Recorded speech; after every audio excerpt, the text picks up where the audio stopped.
Good morning. It is 9:05 on Super Talk 99.7 WTN. Make that 9:06. I'm Chris Hand. Show's brought to you by our friends at Better Water LLC. You can listen to us anywhere. iHeart, TuneIn, the FM dial. You can watch us as well. Super Talk TV, Facebook, Twitter, Twitch, YouTube, Rumble. Hit like, hit subscribe, share the show with your friends. During the show today, during the commercial breaks, we will be playing Sweep the Strait. Do you have that up on the screen? This guy, I think it was a weaponized autist. Yeah, I say that lovingly. On the internet. Remember the game Minesweeper on your old PC? Absolutely goated.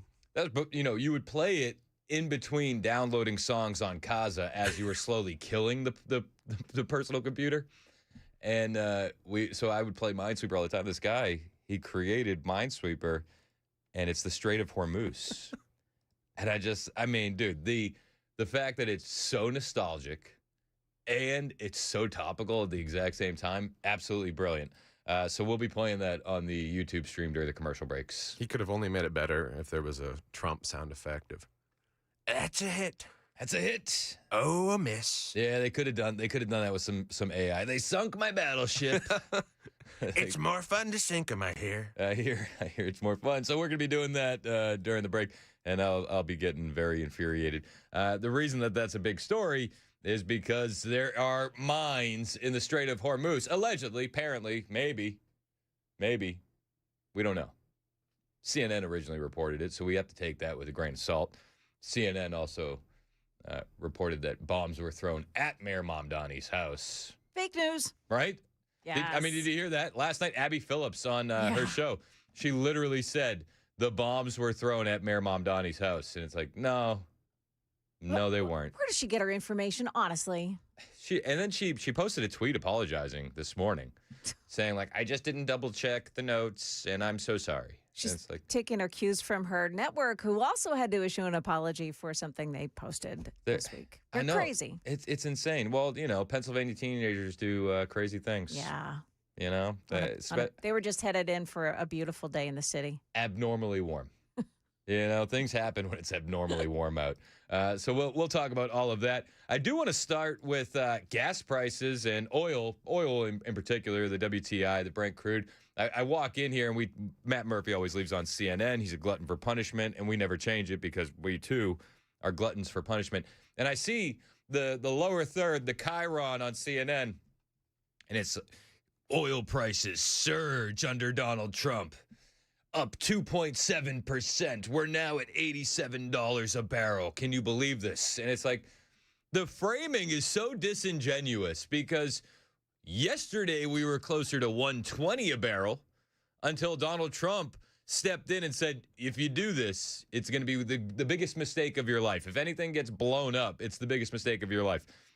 And the prices dropped back to that $80 range after Donald Trump's statements and after the statements that the war would be very short term. We heard Brian a little while ago saying he thinks it's going to be wrapped up within a week. Lord knows, I hope that that's the case. I don't know if that's the case. I don't think anybody does. I think that might be counting chickens before they hatch, but I pray that Brian's right. But when it comes to the oil prices, you can absolutely make the argument that Donald Trump's statements changed the market in an instant.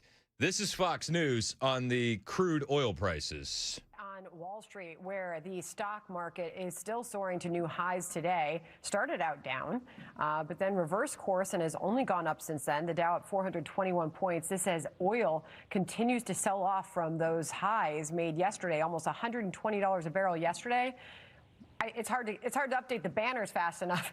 Right now, we're looking at oil now down 19%. That's a drop of $18 a barrel. So just to put it into perspective, Fox News is telling you the truth. Where the high was, where we are now, it's a drop of 18%. CNN would rather focus on where we were 4 days ago and tell you that it's an increase. Got it. Listen, I'm not happy about higher gas prices, and I know you aren't either. It affects all of us. But the reporting should be fair, and it just hasn't been. Meanwhile, I think that the oil prices in this country will get better. Donald Trump yesterday on True Social declaring energy dominance, and he did so because we have a new refinery being opened in Texas. First refinery being opened, brand new one, in 50 years. Trump posting on True Social, America is returning to real energy dominance. Today, I'm proud to announce that America First Refining is opening the first new U.S. oil refinery in 50 years in Brownsville, Texas. Historic $300 billion deal, the biggest in U.S. history, massive win for American workers, energy, and the great people of South Texas. Thank you to our partners in India and their largest privately held energy company, Reliance, for this tremendous investment. It is because of our America First agenda, streamlining permits, and lowering taxes that have attracted billions of dollars in deals coming back to our nation. A new refinery at the Port of Brownsville will fuel U.S. markets, strengthen national security, boost American energy production, deliver billions of dollars in economic impact, and will be the cleanest refinery in the world. It will power global experts and bring thousands of long overdue jobs and growth to a region that deserves it. This is what American energy dominance looks like. America first, always. So we do have a new oil refinery being opened in Texas, the first in 50 years. This is a big deal. Meanwhile, while Texas is booming because of this refinery, there's another state, maybe you've heard of it, California. They're losing refineries. Doug Burgum was talking about this on Fox News yesterday. They're going down, man. They at one point had 40 refineries. Now they're down to 8, and they have 2 more closing. And Doug Burgum broke it all down yesterday with Brian Kilmeade. You guys are responsible for the fact that his gas is over $7 a gallon. What do you say to him? Well, wow, that is something coming from California because, of course, under Gavin Newsom, California used to have 40 refineries. Now they have 8. 2 more are closing. They're going to be down to 6 with Chevron and Valero closing. California is the most energy-dependent state in America. 63% of their oil gets imported. Now they're going to be importing refined product into San Francisco Bay and into Long Beach every day just to keep their fleet. They have the largest number of internal combustion cars in America in California, and more than any other state even has vehicles. And of course, they've been trying to eliminate those and doing that, which then puts us dependent on China. Right. I mean, their energy policies are as crazy as Europe, and part of the reason why their prices are so high is they've restricted supply and killed their own economy. Yeah, it's insane. It's insane. Luckily, Texas is not making the same mistakes. Donald Trump's economy does seem to be humming. The Democrats have run away from the affordability talking point. We got another breakdown just this morning. Core inflation numbers came out at the lowest level in nearly 4 years. This is big news for the American economy. And it's going to be released any second, of course. This is the February read. Headline number expected to be up 0.3. Andrew delivers exactly up 0.3. In the rearview mirror, still unrevised, is up 0.2. We had a lot of up 0.3 last year. Find a higher number, you're going all the way back to January of 25. The high water mark last year was January, and that was up 0.4. Now, if we strip out food and energy and come up with the core expected up 0.2, that's exactly where it comes out, up 0.2. Here we go with the year-over-year numbers. And zero progress, but not losing any ground. It remains at 2.4 on year-over-year headline.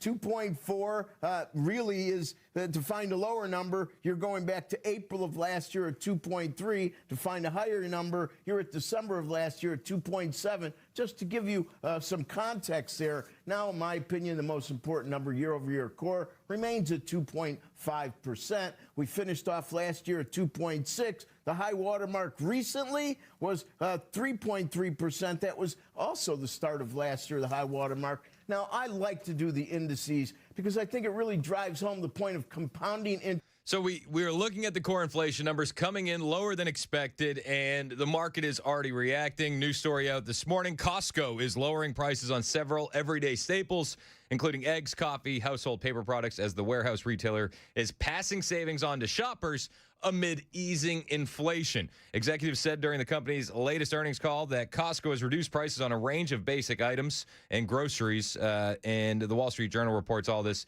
saying the company said it aims to be the first to lower prices and the last to raise them, a strategy designed to reinforce its reputation as one of the lowest cost retailers in the country.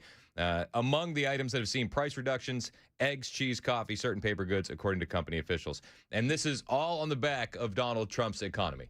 So we'll see what happens. I pray that the Iran situation is resolved soon and that the Strait of Hormuz is opened. But what we know is that the reporting out there is that Iran has reportedly begun laying mines in the Strait of Hormuz. And that complicates things quite a bit. And it makes individuals that were already a bit shaky about going through the strait even more nervous today. CNN had the report. Yeah, that really vital waterway that serves as an energy production waterway for the entire world, essentially, shipping oil through that key strait there. Iran has apparently begun laying mines in that waterway in recent days, and that could, of course, significantly jeopardize even further global shipments of oil through that waterway, something that President Trump had said the U.S. was looking into potentially escorting boats through that waterway. But now, of course, if Iran is laying mines, like we're told that they are, that could get exponentially more difficult. Now, we are told that this mining has not been extensive just yet. There have been a few dozen mines laid by the Iranians in recent days, but according to one of the sources that we spoke to, Iran still retains upwards of 80 to 90% of its small boats and mine layers, so its forces could feasibly lay hundreds of additional mines in the coming days. President Trump has told the Iranians through a post on Truth Social that if for any reasons mines were placed and they are not removed forthwith, the military consequences to Iran will be at a level never seen before. And he said if, on the other hand, they are removed, it will be a giant step in the right direction. So she's right about the threats. Donald Trump on Truth Social yesterday, he did lay down the gauntlet when it came to Iran and the mines, saying if Iran has put out any mines in the Hormuz Strait, and we have reports of them doing so, we want them removed immediately. For any reason mines were placed and they are not removed forthwith, the military consequences to Iran will be at a level never seen before. If, on the other hand, they remove what may have been placed, it will be a giant step in the right direction. President DJT, he also said that they've taken out a lot of the boats that were laying those mines. Last night on Truth Social, he said, we've gotten 10 of them. I'm pleased to report that within the last few hours, we have hit and completely destroyed 10 inactive mine-laying boats and or ships, with more to follow. I believe the total last night got up to 16, and maybe there were more overnight. But the last number I saw is that they destroyed 16 mine-laying boats. We'll see where this goes. I pray that it gets open soon. We're not exactly sure. I mean, nobody's sure, really, at this point, what happens next when it comes to the Iran conflict. Senator Josh Hawley last night on Fox News with Jesse Waters said that he's hoping that the president declares victory and declares victory soon. I'd be open to that. Would you be open to that? I think so. Do you think the president is going to look for an off-ramp or keep going? Well, I think that he's achieved his objectives the way that he's laid them out. And you just put it beautifully, Jesse. I mean, what is there really that's left to do that we haven't already done? I mean, we have demonstrated to the world and anybody who's watching, by the way, that we have overwhelming military superiority and we know how to use it. We have totally destroyed forever their nuclear program. We have destroyed their ballistic missiles. We have destroyed their Navy. I mean, this has been a total success in whatever it's been, 11 days. And I thought the president's remarks last night that he could declare victory today and it would be a 100% victory.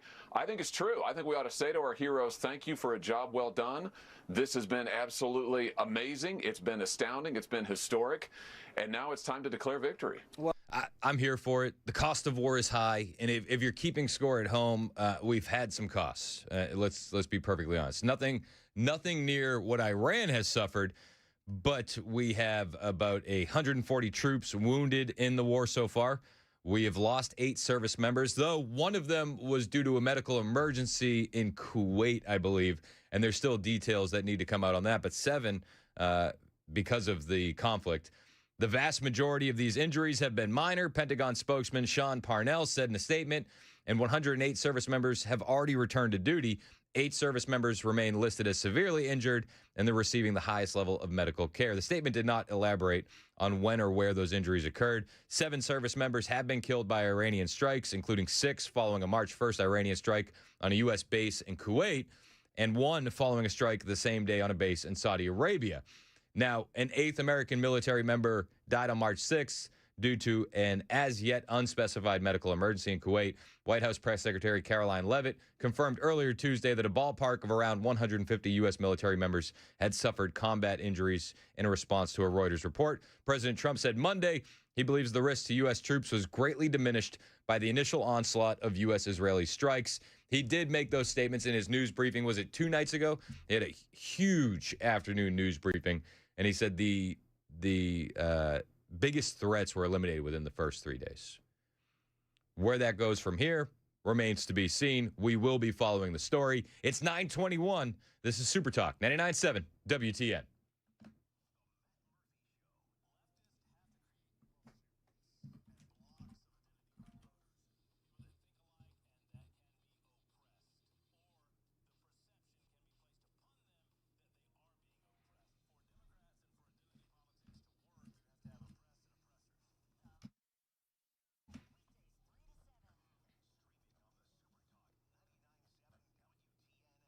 Hey, what's up? It's Chris Hand here for the Wellness Institute of Nashville. Let me ask you something. How long have you been living with pain? The back pain, the neck pain, the sciatica, the slip disc, the herniated disc, spinal stenosis. Maybe you got numbness or weakness in your hands or feet. You think it's just part of getting older, but it doesn't have to be. And the Wellness Institute of Nashville has my seal of approval on a deal that could change your life. 47% off non-surgical spinal decompression. On top of that, this is the first and only office in Tennessee with brand new devices like the HydroWave. This is going to stimulate stem cells for real cellular healing. You pair that with robotic lasers, anti-gravity machines, cryotherapy. This is as advanced as it gets. During your consultation, you'll get a full exam, x-rays if needed. You can bring your own MRI, and Dr. Mitchell will map out a real plan to end your pain. It starts with a phone call, 615-246-5009. That's 615-246-5009. 47% off spinal decompression. Painisbad.com. Start your pain-free life now. Painisbad.com.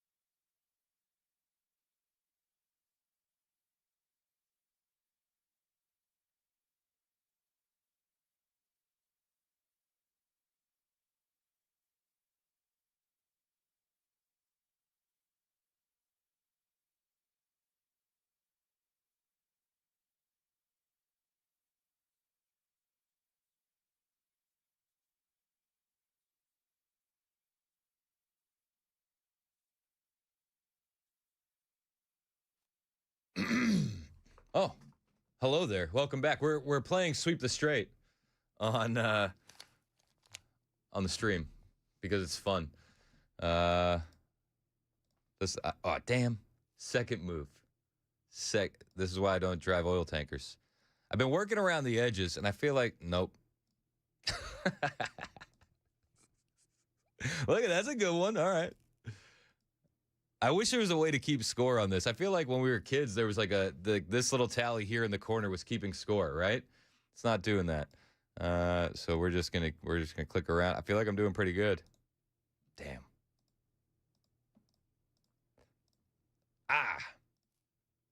Come on. I saw one screenshot of a guy who basically cleared the whole map, and it was like his second to last move, and he landed on a mine. I don't think we're going to get that close today, but we're going to try our best to get through the Strait of Hormuz. As best we can, because it's fun. Why not? Damn. Hold on. Let me see what's going on over here. And then if you right click, you can mark it, right? So like, look, is that a mine? I marked it as a mine. Let's see.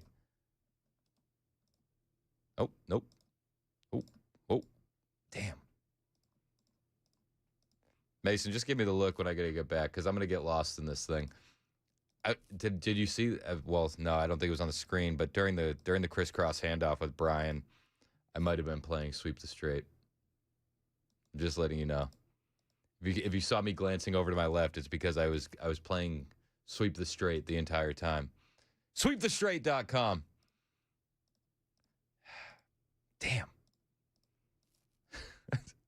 I feel like I'm rocking a little bit. Hold on. Damn. As soon as you get a little bit of ego in this game, it smacks you down quick. Do we got to rejoin radio? No, we're good. We're good. We can keep going through the straight. I don't know how this guy came up with this.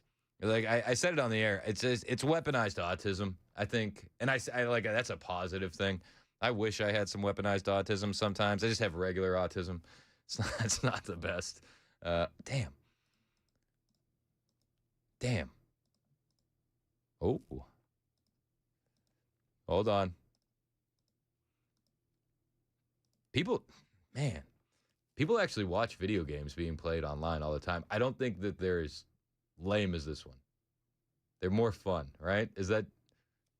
I'm getting the windmill of doom. We got to rejoin radio.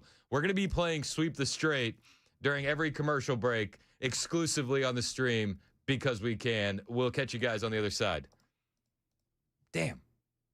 Coming up here, what's the timeline for today's storm? Stefano's assessment is coming up, and what just happened to help lower the price of crude oil. Those stories at 9:30 on Super Talk 99.7 WTN. That's Joan Jones in the newsroom. Hey, how are you, Joan? My name's Chris Hand. Show's brought to you by Better Water LLC. Mason Fleming's producing. During the commercial breaks on the live stream on YouTube and Rumble, we're playing Sweep the Strait. You guys are revisiting your childhood? We are. I mean, it's like a heavy dose of nostalgia, and it's pretty topical at the exact... Dang. I'm not having much success, Joan. I'm not gonna lie to you. I'd like to say I'm sorry, but have you opened this up yet, Joan? I haven't. No. I got to do it. SweepTheStrait.com. We got it. I landed on a mine. It's just Minesweeper, but the guy was brilliant and he made it look like the Strait of Hormuz. So we're I think this is really gonna boost our Twitch numbers today. That's what they do on Twitch, right? They do these video game streams. Yeah. They usually do cooler video games. Like we should do one where it's just the lamest video games. So it's like Spider Solitaire. Hey, Chris, I think you're doing it right now. Fair. It's a good point. That's a good point. We do get a lot to talk about. I could play this video game all day. I will say one last thing before you move on from this. You sent this to me last night as a joke. Me and my cousin played for 30 minutes. Dude, it's awesome. Just back and forth. Like I can't. It's like this weird mix of current events and nostalgia. Yeah. SweepTheStrait.com. I have no financial incentive in this. I'm just in it for the fun. What is Polymarket saying on Sweep the Strait? I don't know. Has anybody completed it? I wonder. It's hard, man. There's a lot of mines. Yeah, I feel like if you know how to play Minesweeper, I feel like somebody could do it, but learning how to play this game is... Is there a hack to playing Minesweeper? What? Is there a hack to playing Minesweeper? Yeah, those numbers mean something. It tells you how many mines are in the vicinity of where you clicked. Yeah, I get that, but there's like 152 mines on this map. Yeah. So what's the cheat code? I'll cheat. I don't know. Look up speedrun videos in the commercial break next time. We could play those on the stream as well. All right. You can find the best way to beat the Strait. All right. SweepTheStrait.com. We'll be doing this during all the commercial breaks. Is Russia sharing intel with Iran? This has been a big topic of conversation. Steve Witkoff weighed in on this discussion and gave some news in this topic, and we're going to break that news down for you on the other side of Joan Jones's headlines, which start right now on Super Talk 99.7 WTN.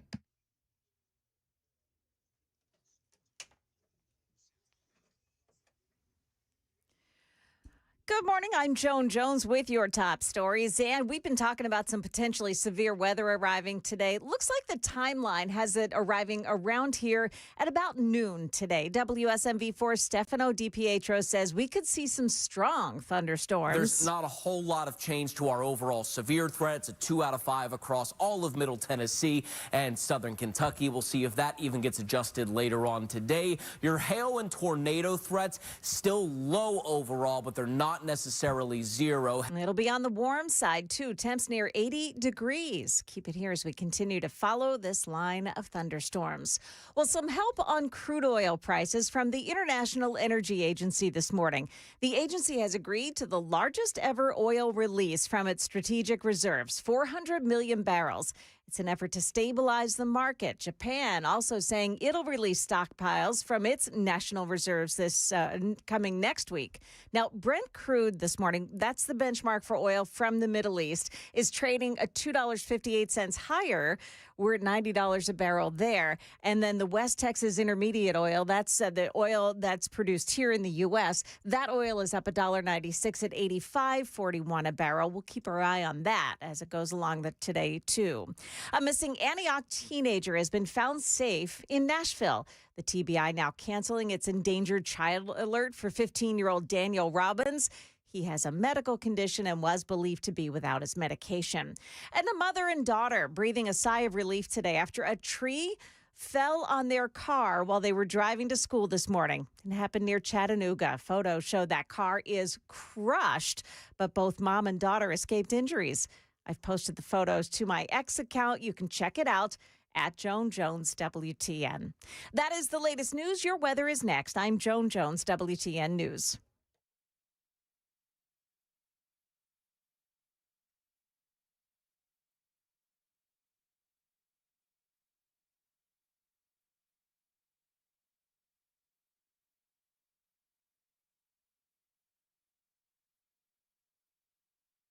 Hey, what's up? It's Chris Hand here for my friends at Zero Res Nashville. Real life in my house right now. 4 kids, 2 dogs, baseball season. I don't know if you noticed, last night it was a lot more mud than it was dirt.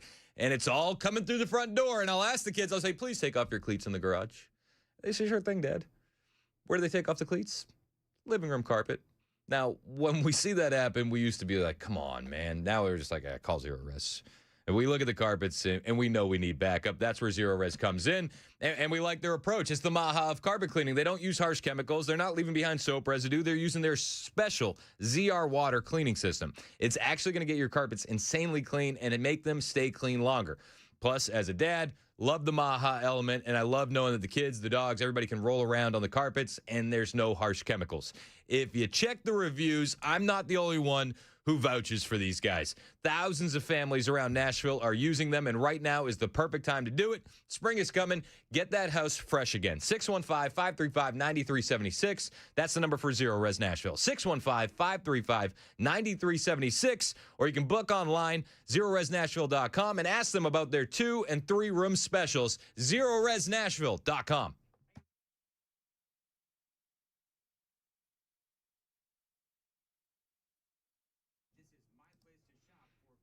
Hello again. I'm reading your comments on the YouTube stream, and me and Mason laughed pretty hard when who was it said if I was a ship captain, I would never get through the Strait of Hormuz. I just saw it. Where is it? Oh yeah, Magnificent Void, classic. Damn. We're gonna have some fun today. Dang. We're going to have some fun today, guys. Hold on. Like, is there a hack? Does anybody know if there's a hack? So I was trying last night where I was like, okay, I'm not going to do anything like 3 blocks next to one that I unveiled. But then I would instantly rue that. See, there it is. Like, I've ruined the decision. It's a bad choice. Whoa, that's a big one. Dang. What is somebody said? Chris needs to use his deductive reasoning skills with the numbers. Is there a way to do it? Is there deductive reasoning that we can do on sweepthestraight.com? People want to know. Is there a way to cheat? And is anybody else playing this, or is it just me? Am I like the only guy on this website right now? If you're playing this, send in your maps to the super text line so that way we can see how good you're doing and we can compare it to how awful I'm doing. Ooh, that's a good one. Damn. I played this for hours as a kid, in between downloading songs on my parents' personal computer. So I would be killing the computer, and the only thing that would actually be able to still keep up with the computer would be Minesweeper. And then they had the Space Invader pinball. You remember Space Pinball? That was a pretty good one, too. Spider Solitaire was great. But this is nostalgia, man. Damn. I felt like I was better at it as a kid. Because there were levels to this, right? Wasn't there levels to it? It wasn't just, it started off easy and then you worked your way up and it got harder. Up, down, left, right, up, down, left, right, A, B, start. I have unlimited weapons now, but no safe passage in the Strait of Hormuz. Dang.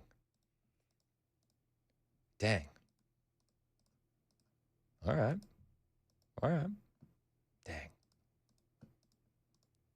Dang.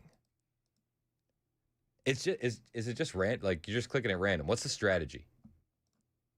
I'm doing random. I tried to have a strategy and it was quickly ruined. Damn. Yeah, I would not be making it through the Strait. I wouldn't. There's no way.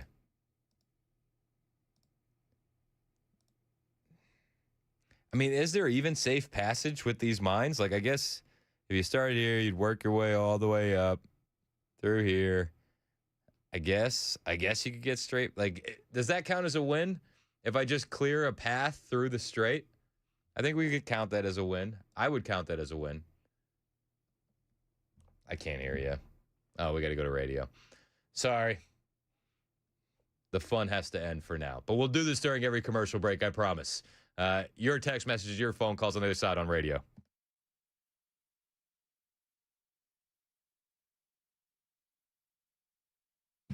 "37 minutes past the hour on Super Talk 99.7 WTN. Hey, how are you? My name's Chris Hand.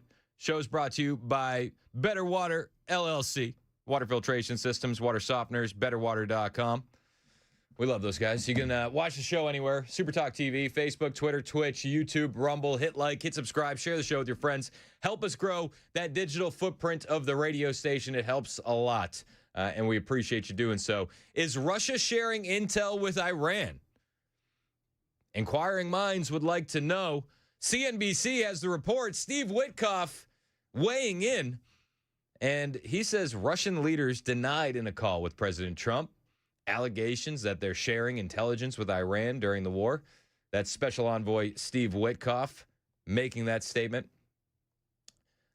Russian leaders had a call with President Trump on Monday. They denied allegations that they were sharing intelligence with Iran during the war, according to Steve Witkoff. And he said, so, we can take them at their word. Can we? I don't know, maybe. He said, let's hope they're not sharing.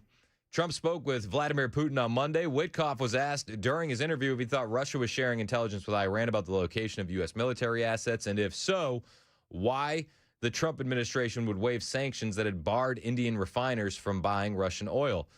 Witkoff said, well, I'm not an intel officer, so I can't tell you, but I can tell you yesterday on the call with the president, Russians said that they had not been sharing.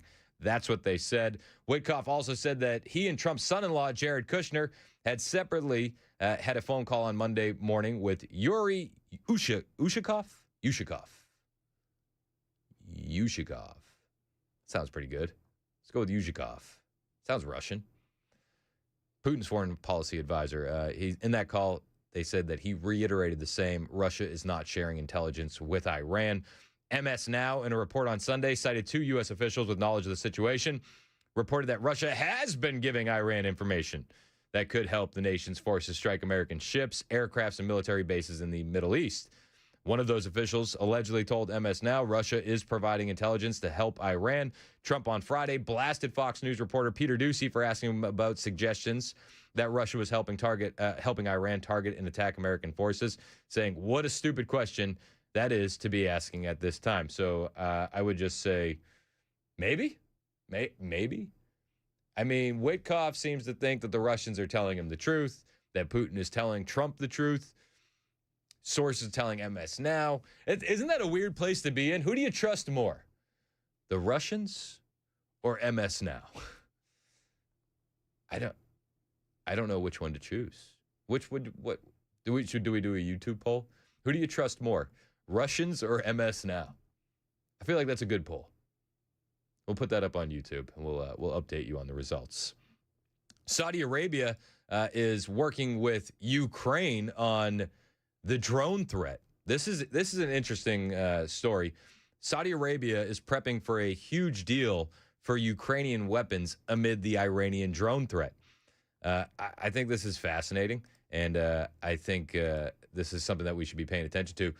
This is from Kyiv Independent, and their story says a Saudi Arabian arms company has signed a deal to buy Ukrainian-made interceptor missiles. The Kyiv Independent has learned, with one source within Ukraine's defense industry saying that Riyadh and Kyiv are negotiating a separate, huge deal for arms that could be finalized this week. This is all because of Iran's recent attacks across neighboring Gulf states amid the U.S.-Israel conflict that has seen a scramble for military equipment to combat ballistic missiles and the attack drones. Now, cost-effective against expensive missiles, air defense interceptors like the U.S.-made Patriot cost millions of dollars, and that is completely unsustainable when it comes to dealing with cheap drones. And this changes the calculation. So Saudi Arabia looks at a country who has been dealing with these drones in Ukraine and says, let's talk to you guys. Two sources within Ukraine's defense industry who asked to remain anonymous to discuss non-public negotiations told the Kyiv Independent that major contracts were up for discussion between the governments of Ukraine and Saudi Arabia. One of the sources told Kyiv Independent to expect a huge deal between the Saudis and the Ukrainians as soon as March 11th. That's today. The other told Kyiv Independent that a contract for Ukrainian-made air defense missiles had just been signed with a Saudi arms maker acting as a local intermediary. The Kyiv Independent has contacted the Saudi Foreign Affairs Ministry and the Saudi Embassy in Kyiv, but did not receive a response by the time of publication.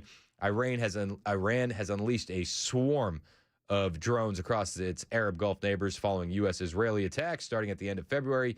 Israel's air defense relies heavily on its Iron Dome, while Gulf nations depend on Korean-made Chang'e-2 batteries, and most famously, the U.S. THAAD and Patriot surface-to-air missiles. Some of those THAAD systems have been taken out by Iranian missiles.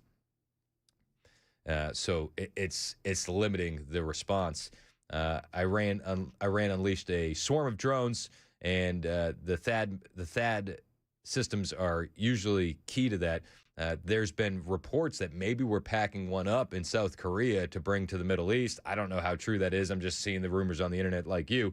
Ammunition for such air defense systems is much more expensive than the drones are, and the drones are now what we need to shoot down. It seems like the missiles are slowing, but the drones are speeding up. Ukrainians are eager to both pitch the value of their low-cost interceptor drones and stop the depletion of the PAC-3 missile stocks worldwide.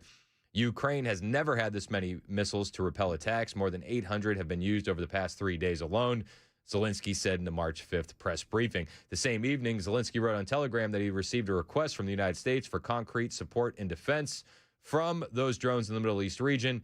He said, I ordered to provide the necessary means and ensure the presence of Ukrainian specialists who can guarantee the necessary security. If anybody knows how to deal with drones, I mean, we've seen the way war has changed, and the drones are a huge part of it, and Ukraine has been dealing with them for years now. So it seems like they're the ones to go to.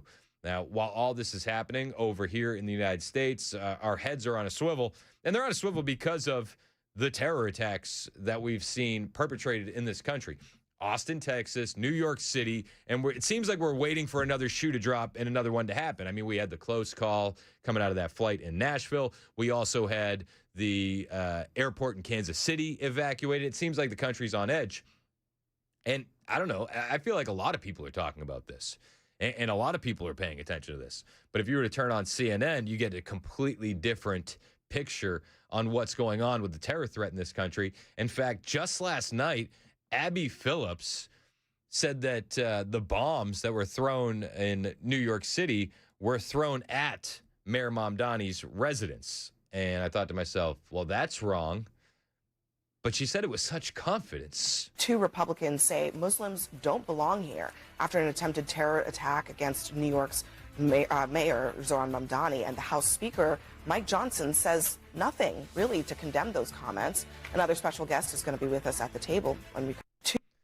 Did you hear that? They're upset. They're upset, and they're upset because of one of our reps, Andy Ogles, saying that Muslims are not compatible with American civilization. It's just, I agree. I think that is a political ideology masquerading as a religion. It is It's a tough thing to say, but this is where we are. And when you see that and you reconcile that, and then you see the mainstream media spinning up a completely different narrative, it's infuriating. And Abby Phillips here saying that the target of the terror attack was the Ugandan mayor Zoran Mamdani. It's infuriating. And a lot of people lambasted her online, which led to a correction, a tweet, not a correction on air, but a tweet where she said, I want to correct something I said last night. The bombs thrown in New York City over the weekend by ISIS-inspired attackers was thrown into a crowd of anti-Muslim protesters and not specifically targeted at Mayor Mamdani. That wording was inaccurate, and I didn't catch it ahead of time. I apologize for the error. You know, there's something weird in that admission there. She doesn't say what she thinks. She reads the teleprompter, and she barely even proofreads it. How many other CNN hosts are exactly like this? They get in there, and they're the talking heads. It's like, damn it, you know they'll read whatever they put on that teleprompter.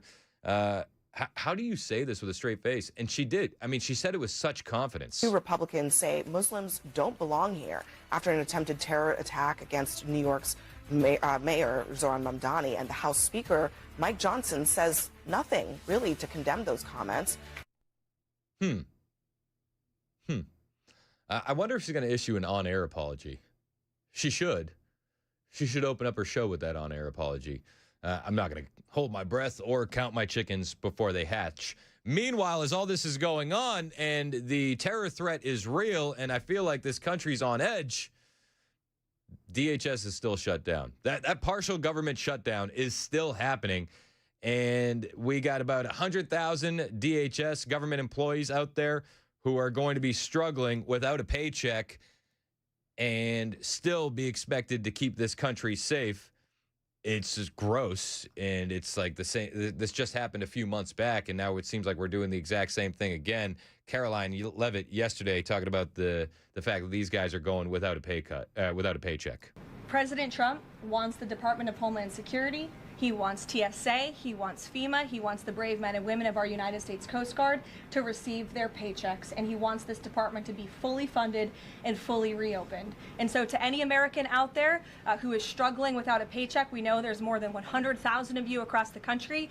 To any American out there who is showing up to an airport and facing incredibly long wait times and lines, call your Democrat member of Congress and tell them to fund the Department of Homeland Security. That's what President Trump wants to do, and it's completely ridiculous that the American people are suffering as a result of these partisan games that are being played by Democrats on Capitol Hill. I mean, it's ridiculous that American people are suffering, American families are suffering, they're going without a paycheck, but it's also ridiculous when you realize the threat that we're under, the fact that sleeper cells could be in this country, and we're leaving the Department of Homeland Security shut down? That is ridiculous. That is treasonous. That is traitorous. And if something bad happens in this country because the Department of Homeland Security wasn't able to get to it, it's going to fall at the feet of Democrats. And everybody should be upset about this. Everyone should. Last night, Abby Phillips' show, Scott Jennings absolutely destroyed them when it came to the threat in this country, the sleeper cells, the radical Islamic terrorists, and the radical Muslim that shut up a bar in Austin, Texas. And this is all going back to the DHS being shut down. But does anyone here believe that we should keep the Department of Homeland Security, that's the name of it, indefinitely shut down to try to force ICE policy changes on an agency that's already funded until 2029, when you acknowledge there are sleeper cells, when we all see radical Islamic terrorists throwing IEDs in New York City, when we saw a radical Muslim terrorist shoot up a bar in Austin, when we had tornadoes in Oklahoma and Michigan this weekend, when we have TSA lines of 5 hours in airports, we have all these things going on. Is it even remotely reasonable? No, it's not remotely reasonable to keep it closed. And the more we learn about the terror attack in New York, the more we realize how much of a bullet we really did dodge. They were searching the storage unit yesterday, found a lot of bomb-making materials. Ibrahim Qayyumi and Emir Balat brought 2 homemade explosives to an anti-Muslim protest on Saturday.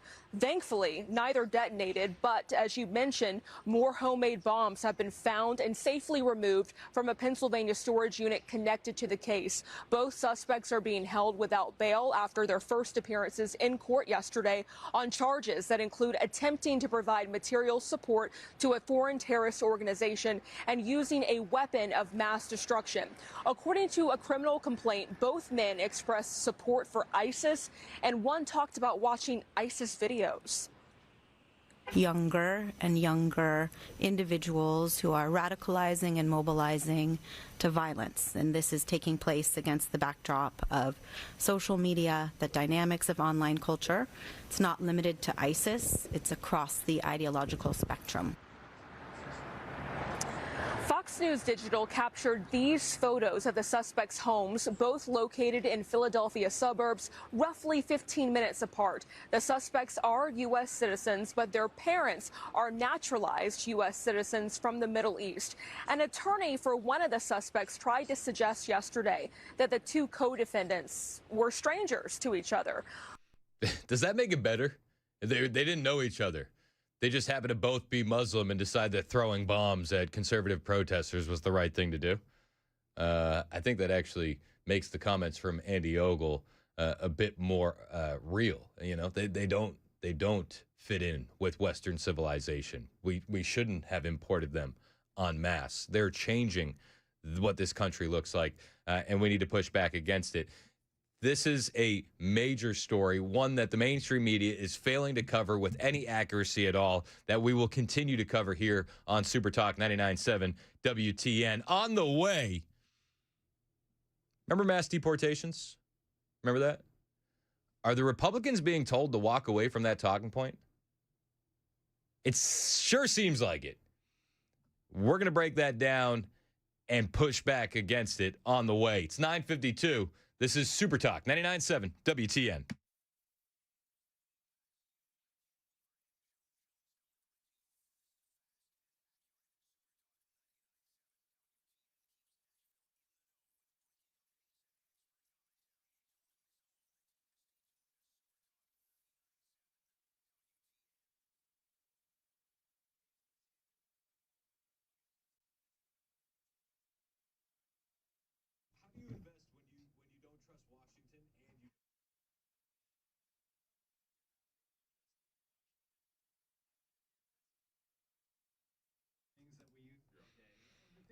Oh, hello there. Does everybody that's watching online follow me on social media? At Chris Hand on Air. At Chris Hand on Air. On every platform. Please hit the follow button. I appreciate it. We will follow back. We're playing Sweep the Straight. Sweep the Straight. So I have my friend Jay text in, and he said it's a process of elimination. The number means that it's touching squares that have many bombs in them. That's that 152 is. I kind of figured that. All right, so let's go one. Dude, do you see that? I hit the 1. Like, there's nothing around it, and I land right on the mine. This is why I'm not a boat captain. Oh. Damn. Sorry, I'm going to say damn a lot today while we're playing this, and I apologize. I do. Also, we're paying attention to the poll, and everybody trusts the Russians more than they trust MS Now, which is hilarious. I love you guys. Let's see. Ooh. All right, look at that. Dude, I feel like that counts as safe passage. I feel like that might be as close as I can get to safe passage through the strait. Do you agree with me there?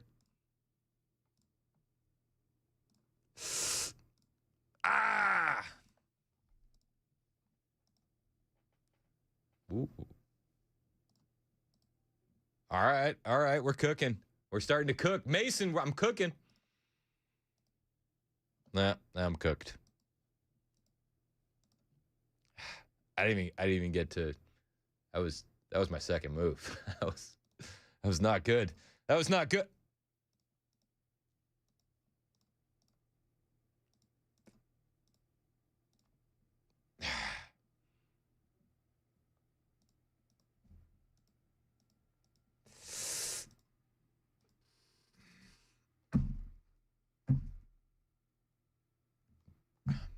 What's a fella to do, you know?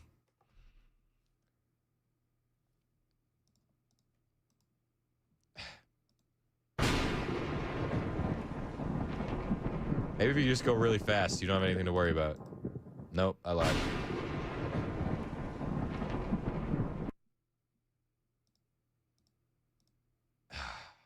This is crippling productivity today.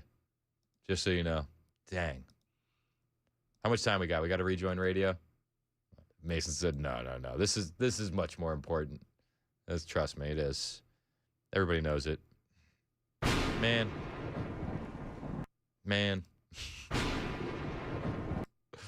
Ah! All right. I'll take it. All right. I'm going to rejoin radio. This is demoralized Chris. I'm not giving up. I'm just disenfranchised. Okay? We'll be back in a minute.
We've got a threat level of a 2 out of 5 for today's storms. We'll hear what Stefano DiPietro has to say today. Also, why investigators are digging up the ground of Jeffrey Epstein's ranch in New Mexico. Those stories at 10 o'clock on Super Talk 99.7 WTN. They're planting Bradford pears. You think so? I think so. I don't think so. Well, we'll have to wait for the headlines with Joan Jones for Joan to debunk Joan. That's what we're waiting for. I put a poll up on YouTube. There's a story out that the Russians told Steve Witkoff that they're not sharing intelligence with Iran. Then MSNBC said, well, we spoke to some anonymous officials, and they said that Russia is sharing intelligence with Iran. So I put a poll up. I said, who do you trust more? I put it up on YouTube. The Russians or MSNBC? MS Now, sorry. We try not to dead name. I apologize. 92% of the vote goes to we trust the Russians more. Hashtag sad. Yeah. Listen, I don't blame them. I don't blame them one bit. I am a little bit infuriated with the Republicans if this next report is true. Backing away from mass deportations. Huh. We're going to talk about that. I don't think that's a winning recipe. I don't think that's a winning recipe for midterms, and I don't think that's a winning recipe for the country. We'll dive into the story when we return. It's 10 o'clock. This is Super Talk 99.7 WTN.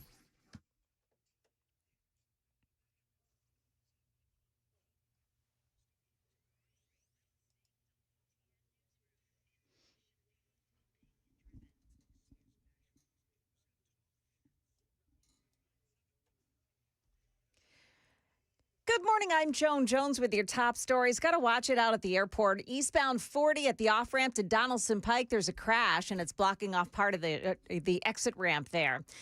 In the news this morning, the winds are picking up now, and Stefano DiPietro has an eye on some thunderstorms that are coming our way. This main line of storms moving in between about noon and 2 o'clock, west of I-65 between about 3 and 6 o'clock along the I-65 corridor, I should say 3 to 5 o'clock, and then between about 4 and 7 o'clock east of I-65 in the Cumberland Plateau. That should taper off very quickly through the later evening. Now, he says the threats are for high winds, lots of rain, and a 2 out of 5 chance of severe weather, hail, and tornadoes. They're a low threat with these storms.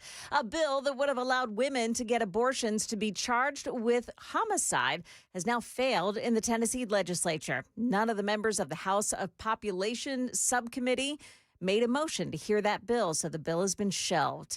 In total, 6 members of the Iranian women's soccer team have escaped their handlers while in Australia. Here's Brian Yennis from Fox News. Australian federal police removed the 5 players to a safe location where they were granted humanitarian visas. A 6th player and a team staffer also decided to stay in Australia, but one of those women spoke to her teammates and decided to return home instead.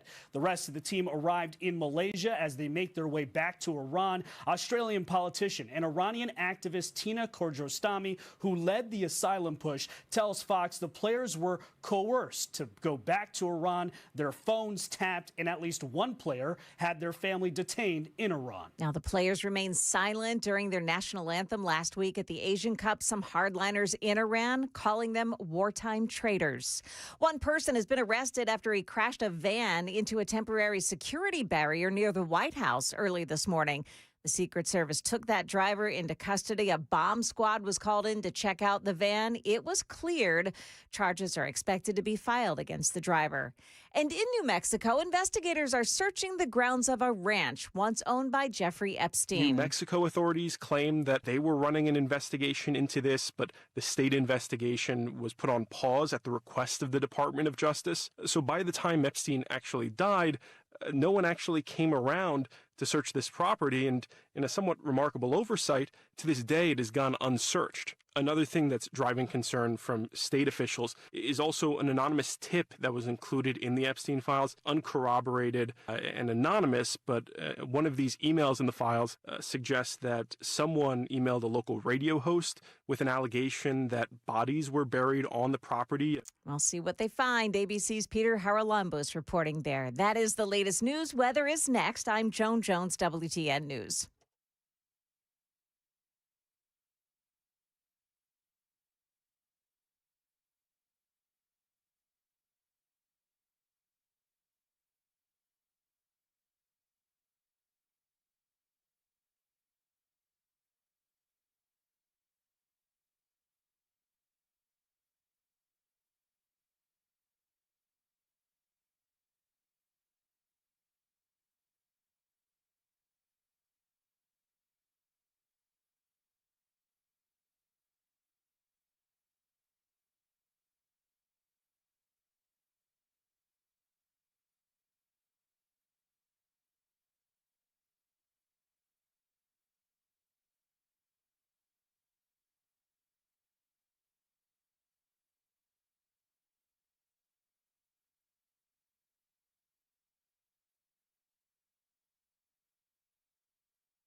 It's 10:06 on Super Talk 99.7 WTN. Hey, how are you? My name is Chris Hand. Show's brought to you by Better Water LLC, and you can join the show any way you'd like. 615-737-9986. That's the phone number. That's also the same number for the text line. You can also jump in the chats on YouTube or Rumble. Hit subscribe while you're there. We appreciate you helping us grow the digital footprint of the radio station. So I saw this news story last night, and I was just like, are you kidding me? Are you kidding me? Republicans being told by the White House to stop speaking about mass deportations. Stories from Axios. White House Deputy Chief of Staff James Blair privately urged House Republicans on Tuesday to stop emphasizing mass deportations and instead focus their messaging on removing violent criminals, according to sources in the closed-door briefing. Mass deportations was a major campaign promise. Nearly half, 49% of Americans say Trump's mass deportation campaign is too aggressive, including 1 in 5 voters who backed the president in 2024, a Politico poll from January found. Blair delivered the message during a policy listening session with House Republicans at their annual retreat in Doral, Florida. He encouraged members to focus on deporting violent offenders rather than the broader concept of mass removals.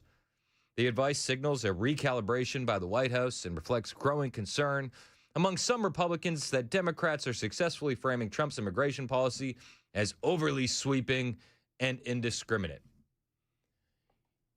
It needs to be overly sweeping, and it needs to be indiscriminate. And I'm fine with the whole messaging of worst first. Or should I say I was fine with that. But we're now a year into this campaign. How long do we need to focus on the worst first before we get to everybody? If you're in this country illegally, you should be removed. Point blank, period. And it seems like the Republicans are backing away, hiding from the mass deportation messaging, and I just think that is a loser of a stance to take. This is why we voted you in, so get the job done. Maybe the White House should recalibrate their messaging and not be posting the edits online with the rock music and being so gung-ho about it. Just do it quietly. But to tell the Republicans that it's their fault, I think that's bovine scatology. Axios says the big picture. Immigration enforcement has been a defining issue for Trump and congressional Republicans and was a pillar of their 2024 campaign message. The administration has leaned heavily into aggressive enforcement actions in its first year. I mean, they've done a decent enough job, but we're not where we need to be. Let's be perfectly honest. The goal here is to remove 30 million illegal aliens. And until we hit that goal, it's not successful. It's just not. But they say, but the killing of 2 U.S. citizens in Minneapolis and reports of U.S. citizens being detained have complicated the politics. Shouldn't you have baked that into the cake? We all knew that this was going to come. We knew that there was going to be the video of the crying child as their parents were arrested. We talked about this during the campaign of President Trump. And we knew that we had to have resolve to get through that.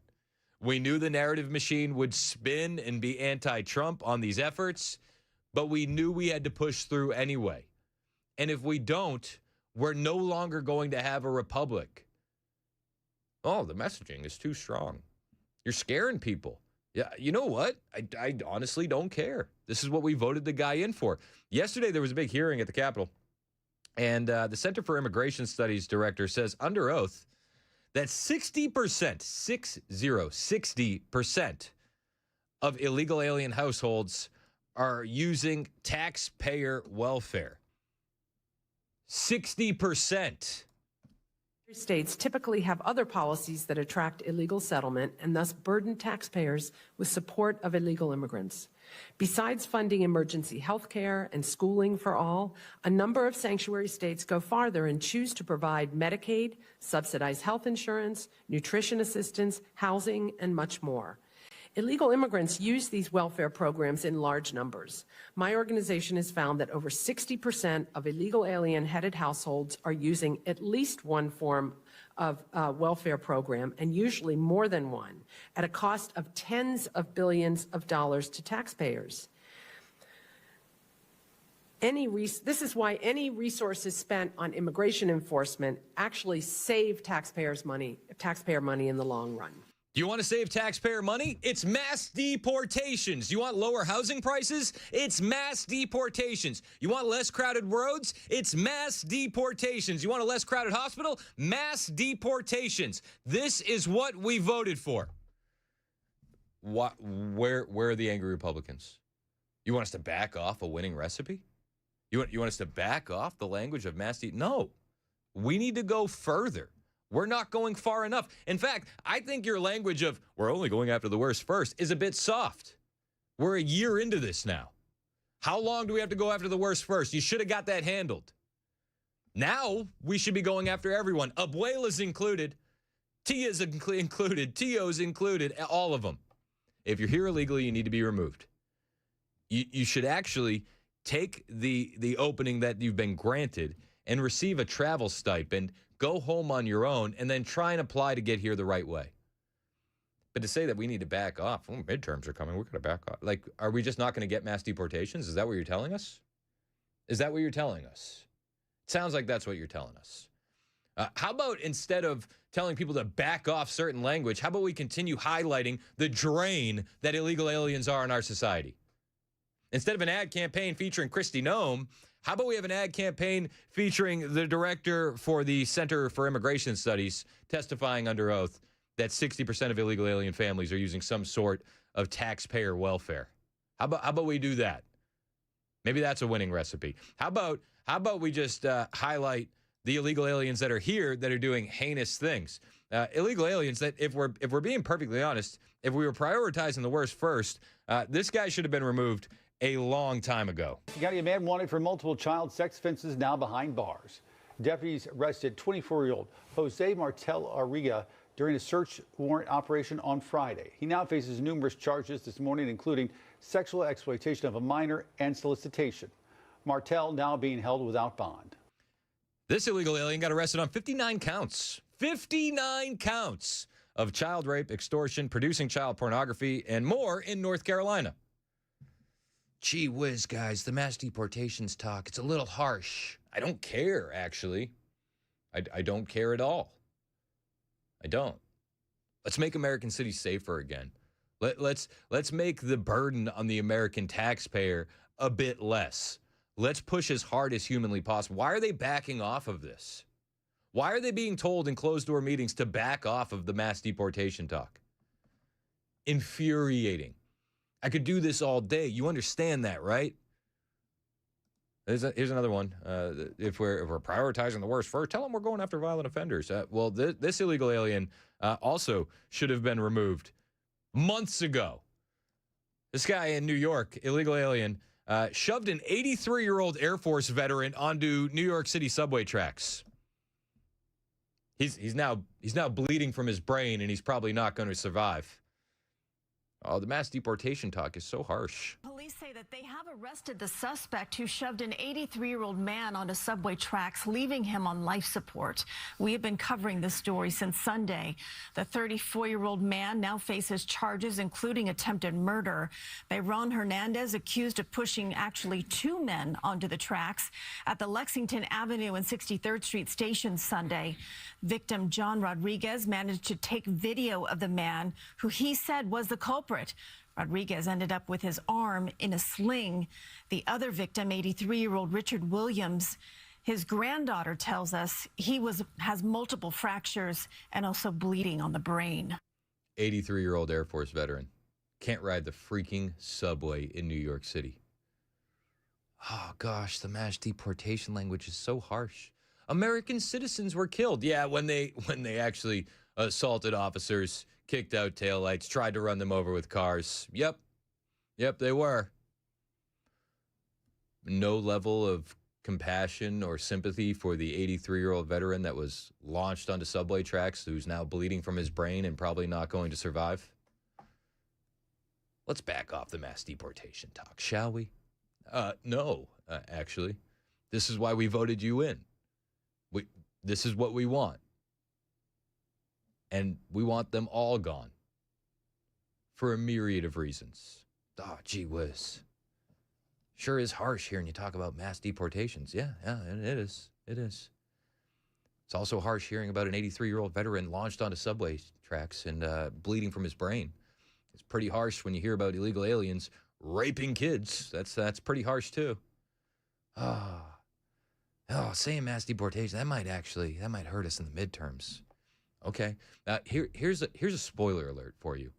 We're probably going to lose the midterms. Historically, the incumbent loses seats, okay?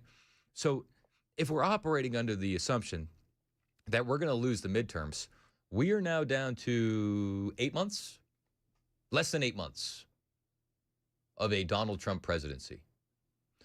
What do you think is going to happen if the Democrats retake the House or the Senate? Do you think we're going to have the window of opportunity that we have right now or that we have had this past year to get these objectives done? No. We're going to have a lame duck presidency. We're going to have impeachment trials, and it's going to be insane to do anything with a bit of common sense. Oh, gosh. I know. Mass deportations. Rubs people the wrong way. I'm infuriated by this. You should be infuriated by this. We know what the time is. We know how much is on the clock, and we know that the Democrats and the fake Republicans are trying to run that time out. They are. They are happy to drag their feet.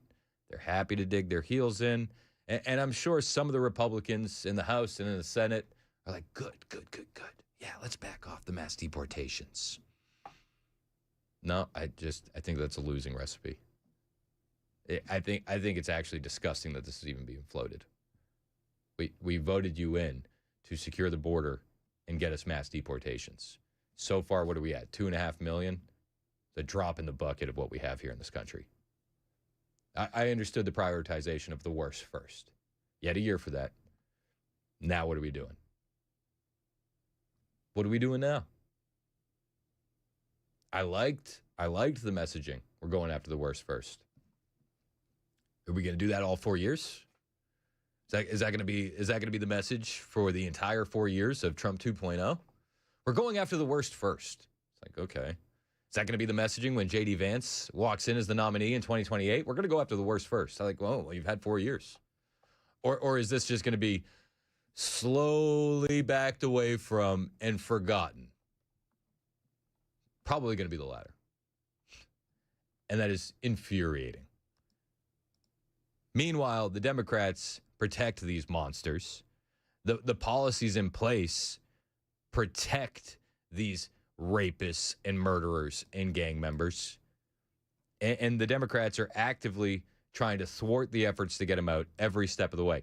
Yesterday, California Democrat Senator Alex Padilla claimed sanctuary cities have justifiable reasons for why they're not cooperating with federal immigration enforcement. So while they're telling us we need to back away from the mass deportation talk, we need to focus on the worst first, the Democrat sanctuary cities and sanctuary states are actively resisting getting the worst first out. And then they're saying, well, we have our reasons. There's some states and local jurisdictions who may choose to coordinate, collaborate, but there's many who don't for their justifiable reasons.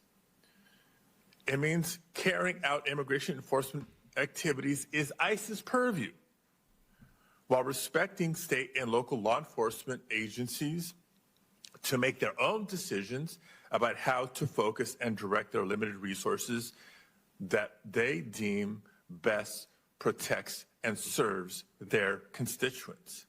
They have justifiable reasons, he says. Don't worry, we don't have enough time to list out all the justifiable reasons. Who has time for that? Just trust us. The reasons are justifiable. And, listen, we can't tell them what to do with their budget. It's much more cost effective for them to rearrest the same illegal alien over and over and over and over again until something heinous happens. That's a much better plan. Trust me. Trust me. The last thing you want to do is message about mass deportations. It scares people. Ridiculous. 1021. Super Talk 99.7 WTN.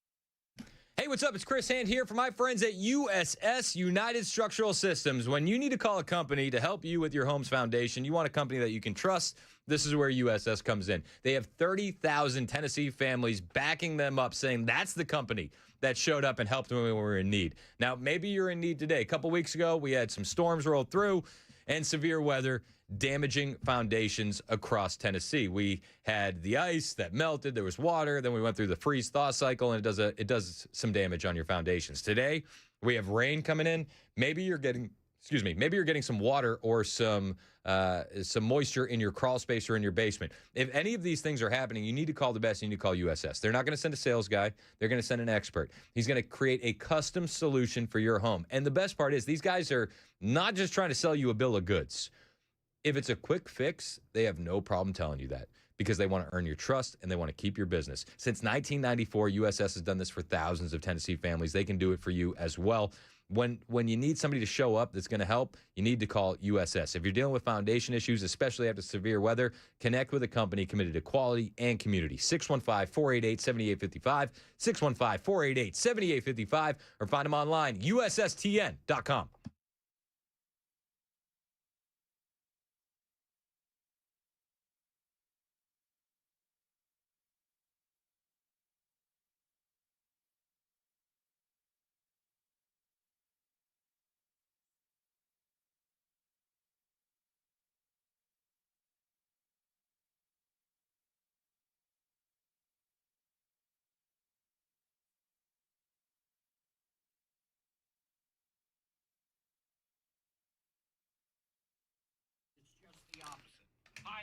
All right, we're back. I'm calming down after the mass deportation. It does piss me off. Does it piss you off too? Like, just do what we voted you in to do, please. Just do it. Sorry.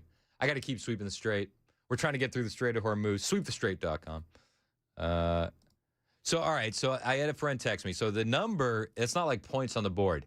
The number means that's how many squares it's touching that have mines. Okay? You keeping track?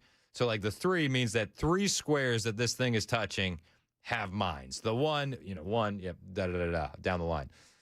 So we have created an alternate set of rules where as long as we get from one side to the other, we're going to count it as a win because I don't know if we're going to win any other way.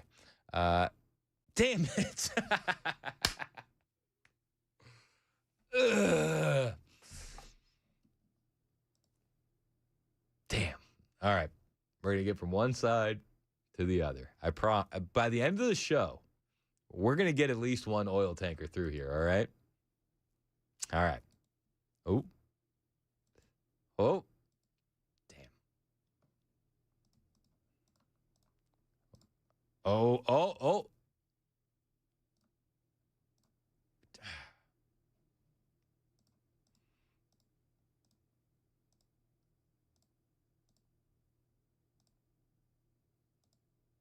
Okay. All right. We're cooking.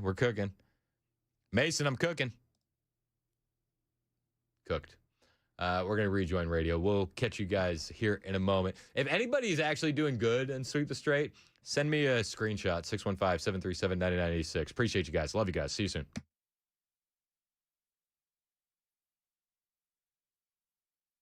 The winds could be a problem as storms move through the Nashville area today. Also, some local veterans are losing their health care facility.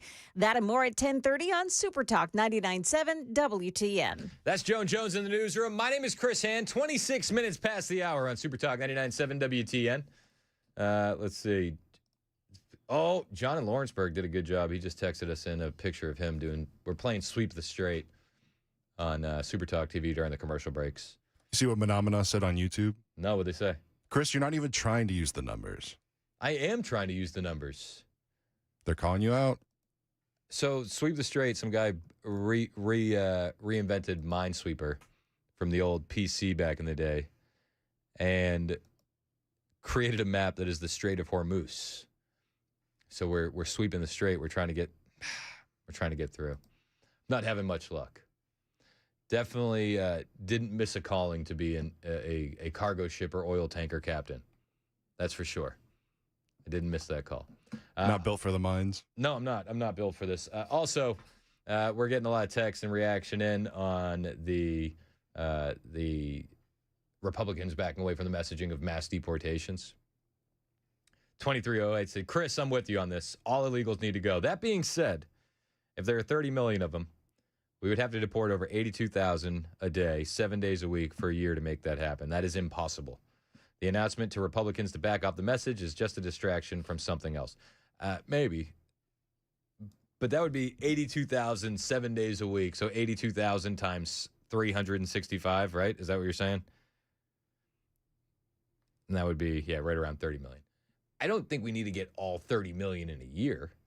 But if we're going to get 30 million out in this term, or at least, I don't know, like what would success look like to you? At least half during the Trump administration, right? 15 million. So, 15 million divided by 365, it's still a big number. We'd still have to deport 40. It'd be like 10,000 a day over 4 years, but we already lost a year. It's not going to happen. It's just not possible. And with the weak-kneed Republicans, the rhinos, they're not going to push the issue.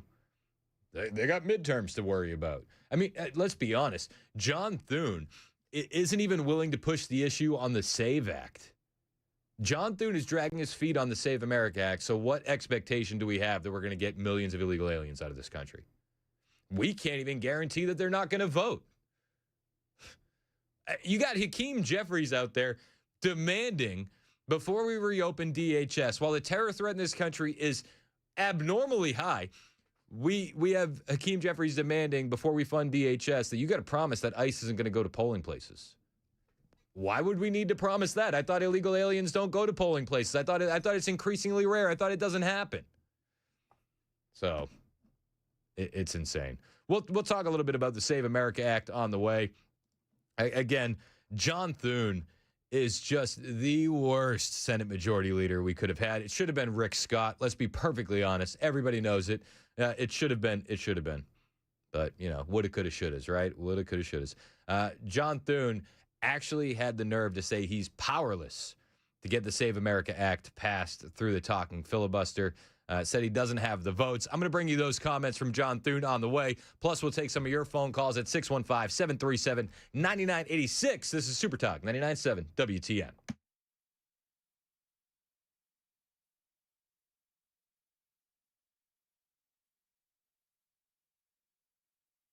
I'm Joan Jones with your top stories. NES says they are prepared for power outages as a storm featuring high winds sweeps through Nashville today.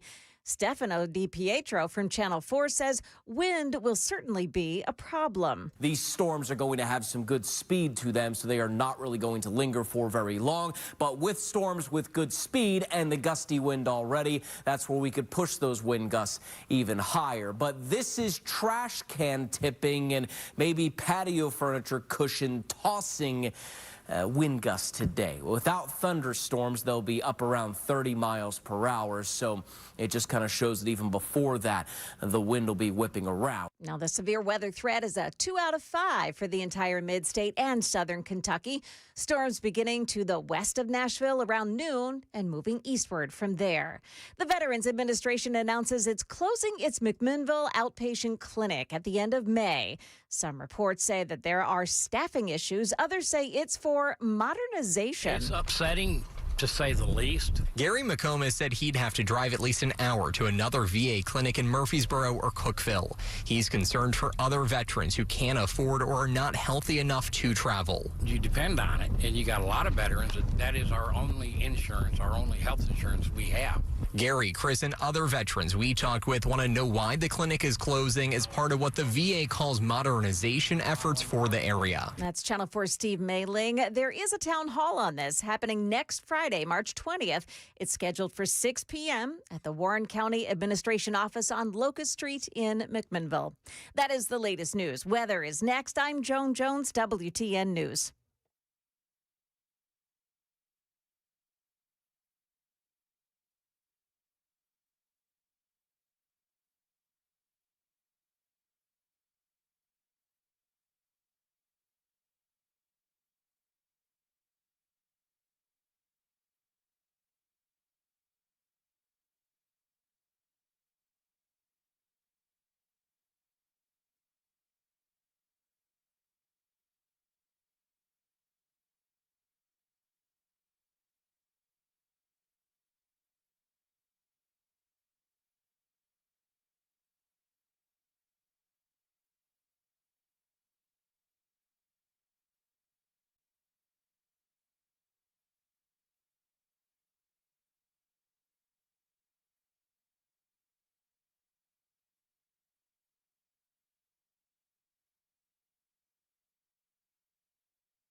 Hey, this is Pastor Al, and join us on Super Talk 99.7, Sunday evenings from 7 to 8. We're going to look at the news from a biblical perspective.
So we got Gavin Newsom out here doing his absolute best to try and intimidate MAGA. I'm sorry. I know some people's sensibilities. I respect and appreciate that. But right now, with all due respect, we're walking down a damn different path. We're fighting fire with fire, and we're going to punch these in the mouth. You know, it's funny. I can't think of one person that's actually intimidated by Gavin Newsom.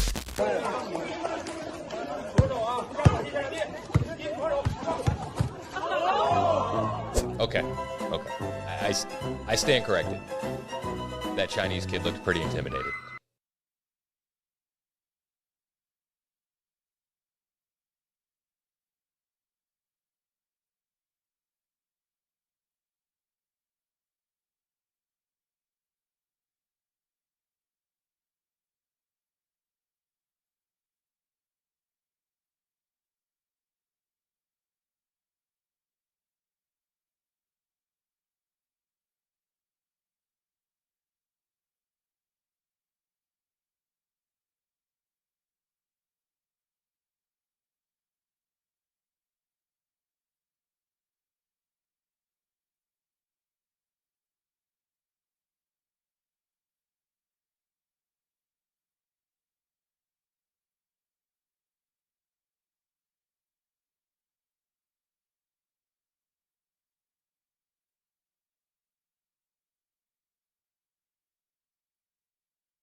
.35 Super Talk 99.7 WTN. Hey, how are you? I'm Chris Hand. Show's brought to you by Better Water LLC. You're welcome to join the show any way you'd like. 615-737-9986.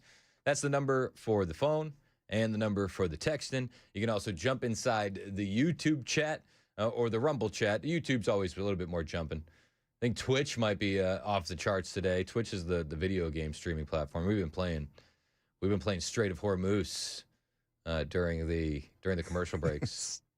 Sweep the Strait. Some guy, he recreated Minesweeper, but it looks like the Strait of Hormuz. And I'll tell you what, I am not the guy to be piloting ships through the Strait of Hormuz. Yeah, I was going to say, with how many times you've played, I thought you would be getting better. I'm not. I feel like I'm actually getting worse. Yeah. Is it all right? Like, I mean, I'll see. Like, I'll get a little bit ahead of my skis, and I'll feel like I'm doing pretty good, and then I instantly step on a mine. Yeah, it's not good. There it is. It's not good. But we'll be doing that during the commercial breaks on Super Talk 99.7 WTN on YouTube and Rumble. We'll be chatting with you guys on the stream in case you want to join us over there. In the meantime, we're talking about I'm beginning to loathe Republicans. I feel like I'm starting to loathe them again. What? I know. Please back off the mass deportation messaging. It's not good. It's not good. Not good. And I'm like, that's literally what we voted you for. Like, that's what won you the election. Mass deportations. To say anything else, like, you're lying. You're lying to yourself if you don't think that that's one of the reasons we voted Donald Trump in. Top of the list as to why we wanted Donald Trump back in. And we know why the Democrats are importing these newcomers, because they can vote. And we know in several states, illegal aliens can get licenses, and as soon as you can get your license, you're registered to vote right there. In other states, we've detailed this over and over again. It's just the honor system. California, New York, you can literally go into one of these places to register to vote and say, I'm an illegal alien. And they'll go, okay. They'll say, sign here. Like, it's been exposed on hidden camera. How many times have we played this on hidden camera where guys are going in? Nick Shirley did it, and who's the other one that did it? Was it Project Veritas? Some other investigative journalist group. I don't think it was Project Veritas. Maybe it was Nate Friedman. Maybe it was Nate Friedman in New York. There's a couple good investigative journalists that do their own thing. And they go into these registration places with hidden cameras, and they'll say, I'm an illegal alien. They'll be like, don't worry about it. Just sign here and say you're not. And then you're registered to vote. So we want to secure our elections. And we've been practically begging John Thune to get this done. John Thune says, we just don't have the votes. It was we don't have the time. Now it's we don't have the votes. Thanks, John. You're crushing it. Run a risk of being on the wrong side of President Trump and your resistance to do this talking filibuster, tying the Senate in knots for weeks. We don't have the votes either to proceed, get on a talking filibuster, nor to sustain one if we got on it. But that is just a function of math. And there isn't anything I can do about that. I mean, I understand the president's got a passion to see this issue addressed, as we all do. Does he understand? As we all, John Thune does. I don't feel like John Thune's passionate about anything. John Thune, we're all passionate about it. Are you, John? Are you as passionate about it as the dog parade that you guys threw the other day? Because you told us you didn't have any time. That was your first excuse. And then we see dog parades. We're like, what the hell is this? And then now we just don't have the votes. We're all so passionate about this. Everybody wants to get it done, but we don't have the vote. He's Mitch McConnell. Congratulations. We got rid of Mitch McConnell, and we got Mitch McConnell. Well, we've conveyed that to him, but we will continue to make that argument because I think it's important that everybody understand that this really is about the votes. It's about the math. And I'm for better or worse, I'm the one who has to be the clear-eyed realist about what we can achieve here. And so we'll continue to convey that. And I think that we're going to have the fight on the floor. We're going to vote on this. We're going to put it up, and we'll give the Democrats the opportunity to cast their vote on whether or not they think non-citizens ought to vote in American elections. John could fix this like today. Like this could be happening today. We could be doing the standing talking filibuster today. They could just nuke the filibuster outright. Again, guys, the clock is running out. We have 7 months to accomplish the Trump agenda. Why on earth wouldn't we nuke the filibuster? Do you want to secure elections before midterms? Oh, there's Senate precedent and history here, and we can't just nuke the filibuster. There's tradition, of course. Ah, yes, the time-honored tradition of letting illegal aliens decide our elections. It doesn't happen. Barely happens. It happens a little bit. Yeah, but it happens. Okay, so it happens at a rate, but it's not affecting the elections. Of course not. So what's the issue? 85% of Americans want this done. 90-something% of Republicans, 76% of Democrats, 76% of black voters. Everybody wants this done. It is not a controversial thing, yet it's turning into it. And John Thune is just dragging his feet through the sand. He did say, though, that he'll force a vote. I'll force a vote, but I can't guarantee the outcome because we need 60 votes. And again, it's like, dude, no, you would need 50 plus 1 if we went with the talking filibuster. J.D. Vance would come in as the tiebreaker, and we'd be good to go. Oh, I'll force a vote, but we need 60. We need 60 votes, says John Thune. And so that debate will happen. But like I said, I can guarantee the debate. I can guarantee a vote. I just can't guarantee an outcome. When can we expect? President Trump told me yesterday that it would take Democratic votes to pass the Save America Act. Do you think the MAGA base has an unrealistic expectation of passing that legislation without Democrats' support? Do you think the MAGA base has unrealistic expectations about securing our elections, Mr. Thune? Is it unrealistic for the MAGA base to demand secure elections? Are their expectations unrealistic that we could ever get this done? Maybe our expectations were unrealistic about a year ago. Because it doesn't seem like we're going to get the mass deportations. It doesn't seem like we're going to secure our elections. Maybe our expectations have been out of whack for a while. I think there are a lot of optimistic views about what Democrats may or may not do. We all know, because we deal with them every day, that the Democrats are not all of a sudden going to decide that this is something they want to be for. So yeah, again, I mean, I think you have a lot of optimists out there, and I appreciate that, and a lot of passion and energy behind getting an outcome here. But getting an outcome would require Democrat votes. But it wouldn't if we could just do the standing filibuster, talking filibuster. If we could just nuke the filibuster. Again, we have 7 months, guys. 7 months until this presidency could be a lame duck presidency. And John Thune, so he's all about tradition. Your expectations are a bit out of whack. We need 60 votes. We don't have enough time. Excuse after excuse after excuse from this weak-kneed Republican. Your thoughts on John Thune, 615-737-9986. Let's go to Bobby. You're up first on Super Talk. What's up, Bob?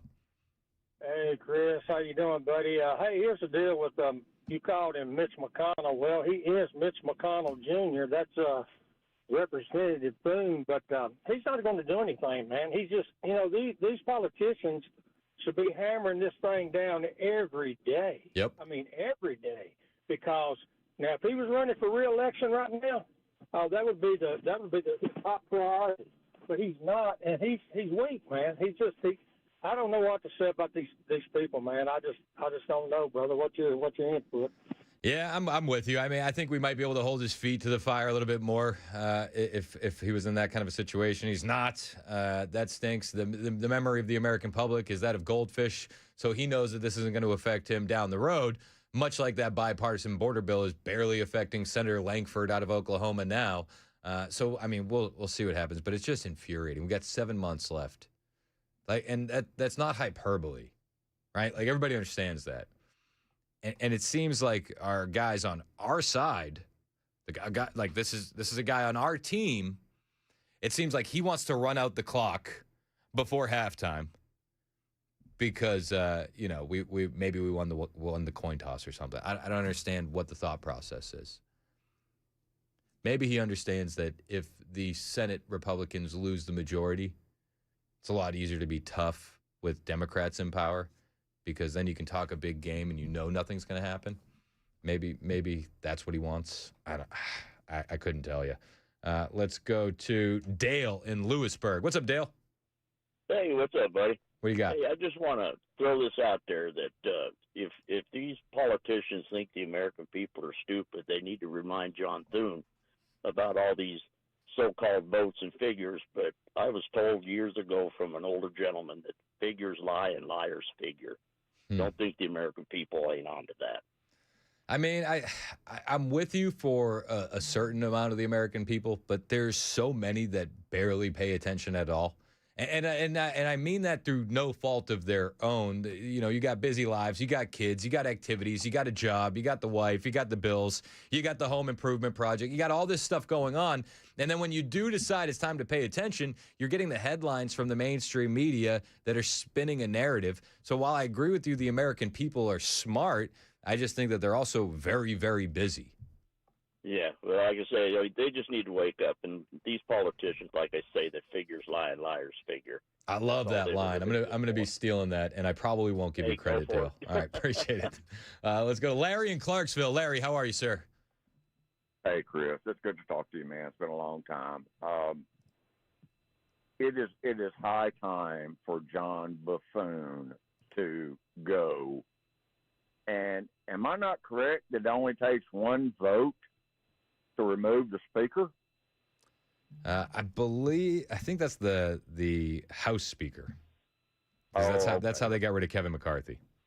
Okay. Well, it is high time for John Buffoon to go. He is a weak-kneed. I mean, he's even less than Mitch McConnell, and that's hard to do. Mitch McConnell, I mean, as much as we don't like Mitch McConnell, at least we don't have Merrick Garland on the Supreme Court, and we can give Mitch McConnell credit for that. What is a John Thune win that you can recall, Larry? I don't know of one. Exactly. And I mean, that's the thing, Chris. Somebody has to step up, and I can't say what I'd like to say on the air, but, and believe me, it is hard to hold back on this subject, but I am. It's time for him to go. I don't give a damn. I don't give a darn where he goes, but he needs to go. Yep, I'm with you, but the issue is he's not up for re-election until 2028. He's going to run the clock out on Senate Republicans having a majority. If they lose a majority, right, then he's going to be able to talk super tough up until his re-election bid in 2028, and then he'll get re-elected because Americans have the memory of a goldfish, and then we'll get the same exact guy that we have right here today. You know, and your connection with the memory of a goldfish is just like those TV commercials where the guy makes this huge mistakes and then he just eats a goldfish because the memory goes away from what he just did. Yep. I mean, so you're on spot with that. And listen, brother, I love your show. I listen every day, and I wish you and your kids and your wife all the best. Y'all are amazing, and I really appreciate what you do every darn day. We appreciate you, Larry. We love you, man. Let's go to Danny in McMinnville. Danny, what's up, man? How are you? Hey, I'm good. How you doing today? I'm good. What do you got? Well, I mean, Tune is a Republican, correct? Maybe I should. That's a stupid question, but I just wanted to ask. He is, but I guess it depends on how you define it. Many are calling him a Republican in name only. Right. Well, my question was, when we won the House and Senate both, I thought that give us the votes to pass all the things that we needed to pass, and I guess I need to go back and do a history lesson. But I don't understand the majorities, when the Democrats have it. The majorities, they want. The majorities are so slim that we need Democrats to come over to our side and vote with us, unless we go nuclear and we get rid of the filibuster, which I argue should have been done day one when President Trump got in, because we know had Kamala Harris been elected, that would have been done day one. And we would have had a stacked Supreme Court. We would have had Puerto Rico and D.C. as states.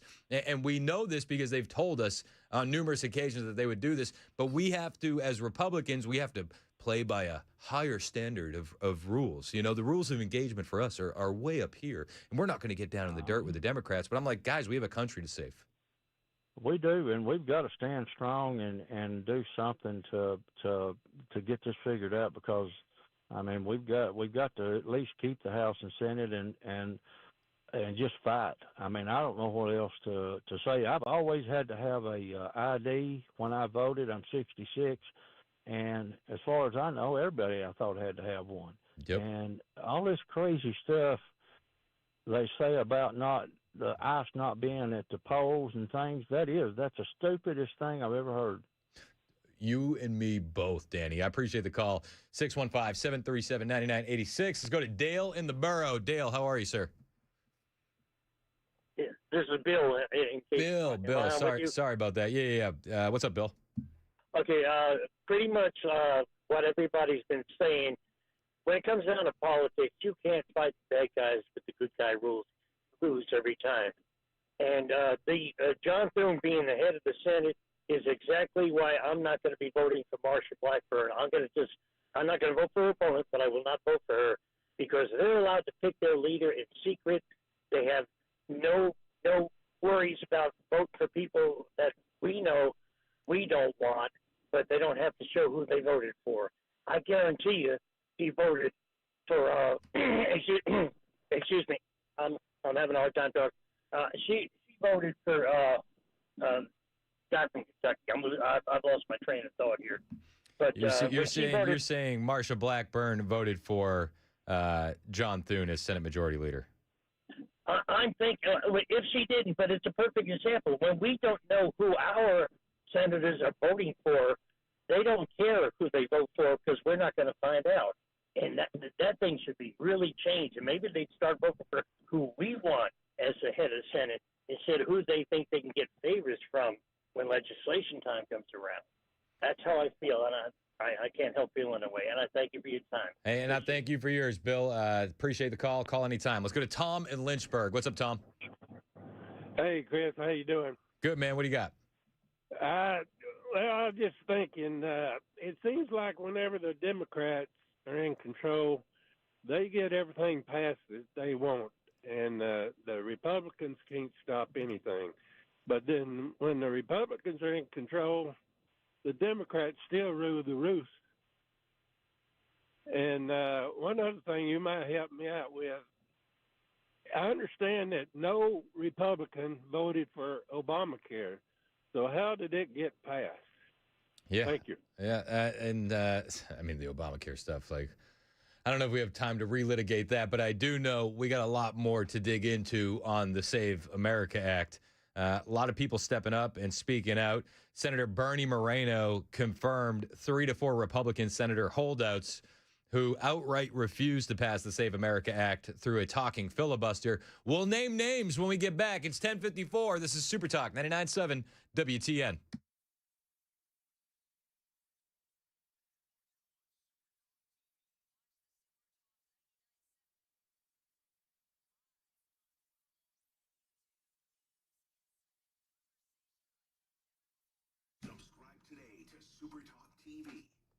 Hey, what's up? It's Chris Hand here for my friends at the Glock store. So I've been really excited about the new thing that's coming to the Glock store inside the Shoot 270 indoor ranges.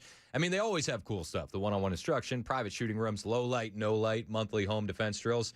Fantastic. But they're taking their training to a whole new level with the simunition exercise. This is force on force, and it starts on March 21st. I got a text yesterday from Murphy, and he's the first one out of us that has been able to do the simunition training. And he goes, guys, I assume he's yelling. Anytime Murphy texts me, I envision it's in a yell. Guys, it was awesome. And he says, I shot Mitch in the head. And I was like, whoa. Mitch is the head trainer over there at the Glock store. And the simunition force on force, you're in a simulated situation where deadly force may be necessary to save your life or a loved one's, and you're armed with a Glock 17T. This is the same gun used to train SWAT and U.S. Special Forces, so you're testing your reflexes, your marksmanship. You're making split-second decisions in a realistic life-or-death live-action simulation. So he didn't actually shoot Mitch in the head, but it was simulated that way, and Murphy was very, very excited. And hearing the excitement, just reading it jump off the page when I got the text from Murphy made me even more excited because I'm going to be doing this on Friday, the simunition training.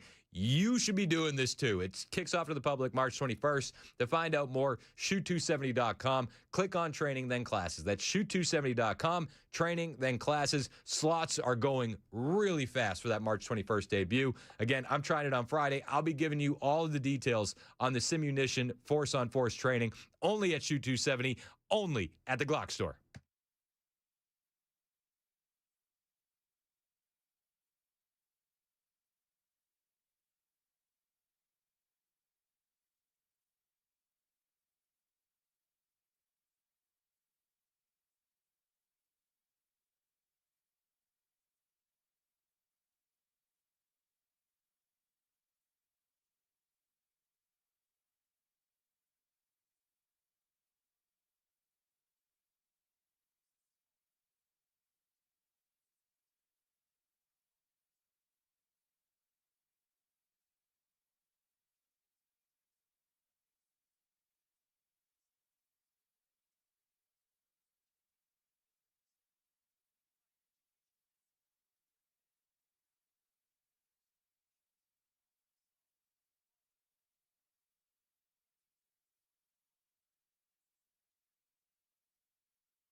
11 o'clock on the dot. I'm Ken Weaver with your top stories. Got the full forecast coming up in 5 minutes. Nashville Electric Service gearing up for possible widespread outages as strong storms move across Middle Tennessee today. Most likely to hit around 3 o'clock this afternoon, but the window is 1 p.m. to 7 p.m.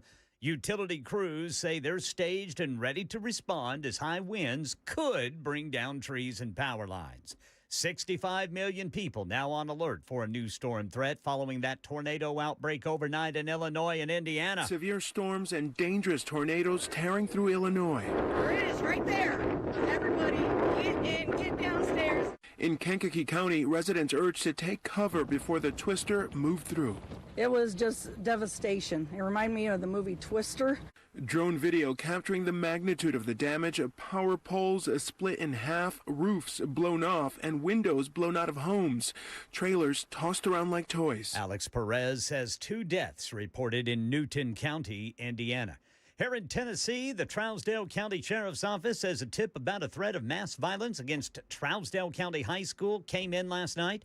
Deputies notified the school leaders, added extra security to the campus this morning. Investigators traced the online post to a juvenile who was questioned by Homeland Security agents. No physical or credible threat was found, but the case remains under investigation. Over at the State House, the Fair RX Act moving through the legislature, aiming to block pharmacy benefit managers from also running pharmacies.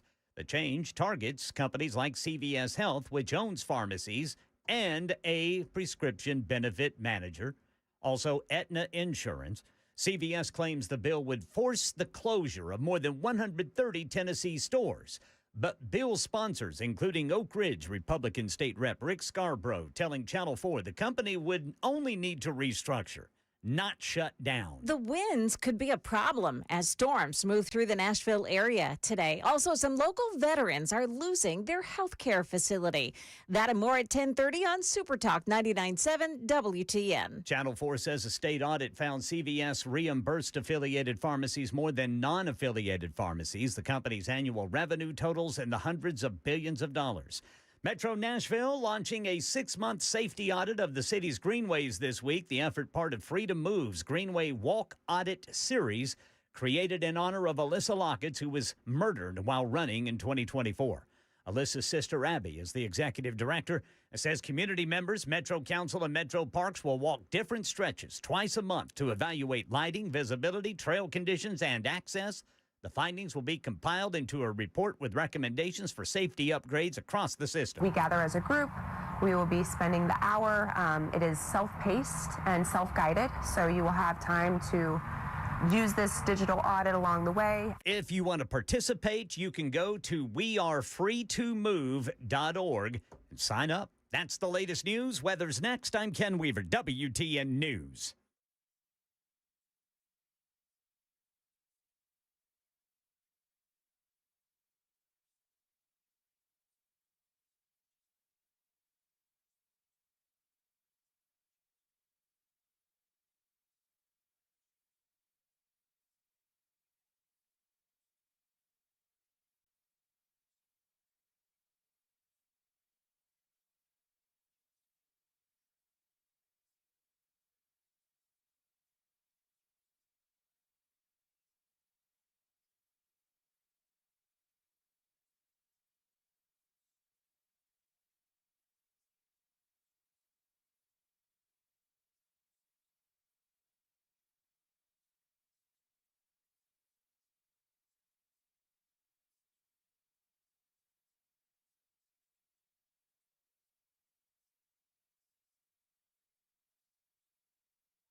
7 minutes past the hour on Super Talk 99.7 WTN. If you're watching on Super Talk TV, you just saw me. I spittled a little bit when I said that. Little phlegm. This is like the added bonus of watching us, I guess. Super Be Talk. happy we're not in 4D. Super Talk TV up and running. Facebook, Twitter, Twitch, YouTube, Rumble. Hit like, hit subscribe, share the show with your friends. We are paying attention to the threats of severe weather. Ken Weaver is back there. Yes, sir. What's the latest that you're hearing on the weather? Right now, Brother Chris, we have a window between 1 p.m. and 7 p.m. Okay. Now, we could see stuff start as early as noon in West Middle Tennessee, ending as late as 9 o'clock tonight in East Middle Tennessee. As far as we're concerned here in Middle Tennessee, the most likely time for when severe weather will pop is 3 o'clock. Okay. But it's still only a level 2 out of 5 risk. And if weather does go severe, there is the risk of a pop-up tornado here and there. Okay. And that's Middle Tennessee? Middle Tennessee will be between 1 and 7 with the most likely time 3 o'clock. All right. Well, if we biddle from the middle, Biddle from the middle, baby. Ken Weaver will have all of the updates for you. Watch it, Jack. All right, I will. I promise. I'll be going easy on Ken Weaver. He's going to be working hard back there. I will not be going easy on John Thune. No, sir. Or the Republican. I'm so upset with weak-kneed Republicans. It just feels like they're running out the clock on the window that we have of effectiveness for the Trump administration. And you hear reports that they're backing off the language of mass deportations. And I'm like, I'd rather back off the language of we're getting the worst first, because you've had that opportunity for a year now. We should be going after everybody. We got an opportunity here where we could secure our elections and maybe potentially make it so that way Democrats never regain power again. But it seems like John Thune doesn't care about that. He's a little bit more concerned about Senate tradition. It's just about the tradition. We can't break tradition, even if it means saving America. Got it. Thanks. President Trump wants the Save America Act passed. Just a couple days ago, he put Speaker Johnson and House GOP leaders on the spot to not just get the Save America Act passed, but to also update it to include no men and women's sports, no transgender mutilation for children, and mail-in ballots are only for illness, disability, or military or travel. Number one priority, it should be for the House. And I'd like to ask Tom, Steve, Mike, all of you, if you would, I'd like to have you go back and Lisa, hello, darling. She was screaming her affirmation of what I said. The kid went wild. She was so happy that somebody finally said, let's vote on this. Lisa, you're going to get it done. Okay, I'm going to count on you. Forget the men up here. I'm going to count. Deal. But it's actually a matter in a serious way of national survival. We can't have these elections going on like this anymore. Yep. You know, you use paper ballots. If right now they have watermark, it's so safe, it's so good. You put it gets under a light. It says, a code. It's very, very hard to cheat. Another thing, and I don't even bring this up, it costs 7% the cost of those crazy machines. We need to push for secure elections. We may never have another opportunity like this again. And should Democrats regain power in the midterms or in 2028, you know that they're going to do the exact same thing for themselves. It's infuriating. President Trump also said that there are about 4 to 5 GOP senators refusing to push the Save America Act. President Trump said he'd be willing to name the names. I really am, but that's how bad it is. And we're going to have to push the Senate because you have 4 or 5 senators that are, 4 or 5 Republican senators. You'll have to explain them to me, but we're not going to get into that. But we're going to push them to get it done because I don't think you can politically exist if you're not going to do voter ID and these things. I don't think the people in this country will stand for it. So I'm making my biggest plea tonight. It'll make you, and I'm not doing it for this reason at all, it'll guarantee the midterms. It'll guarantee the midterms. If you don't get it, big trouble, my opinion. If you get this, your midterms, and they know it. For two reasons. Number one, they won't be able to cheat. And number two, the people are demanding it. Every time I go out, Save America, sir, Save America Act. We want the Save America Act, sir. That's all they talk about. They don't talk about housing. They don't talk about anything. That's what they talk about. It's because we know if we can secure the elections, then the other results will follow. It starts here. Starts at the ballot box. President Trump said that there's 4 to 5 GOP senators refusing to pass the SAVE Act. Said we're going to have to push them. We do have to push them. But he didn't name them. Senator Bernie Moreno, though, he did. He was on Fox News last night, and he called out those senators by name specifically on with Laura Ingraham. This is after Laura Ingraham had an absolute meltdown because John Thune is dragging his feet on the SAVE Act, and rightfully so. Bernie Moreno is on there. He's a Republican out of Ohio, and Senator Moreno says, I know the holdouts. Over the entire conference. He can't fire. He didn't hire these people. And unfortunately, Laura, I'm just going to be blunt. There's 3 or 4 Republicans that just won't be part of the team. And they row in their own different direction. And unfortunately, Leader Thune has very little leverage over them. Now, we're working through it. Today, we had a very spirited conversation at lunch. And I think we're getting closer to having people realize how important it is for us to deliver on a fundamental promise, which is to secure our elections for the future. Could you imagine having to convince a Republican senator that securing our elections is a good idea for America? Like, what reality are we living in? Hey, Republicans, I don't know if you know this. It's really important to secure our elections. Have you learned nothing? Have you learned nothing? Are you still in doubt about what happened in 2020? The 4 senators, based on current reporting, that are holding out. Tom Tillis, Republican out of North Carolina. He's busy giving interviews saying that Stephen Miller should be fired instead of doing the work of the American people. John Curtis, Republican out of Utah. Lisa Murkowski, Republican out of Alaska. And Mitch McConnell, Republican, Kentucky. Got it. And just a reminder, this is not controversial at all.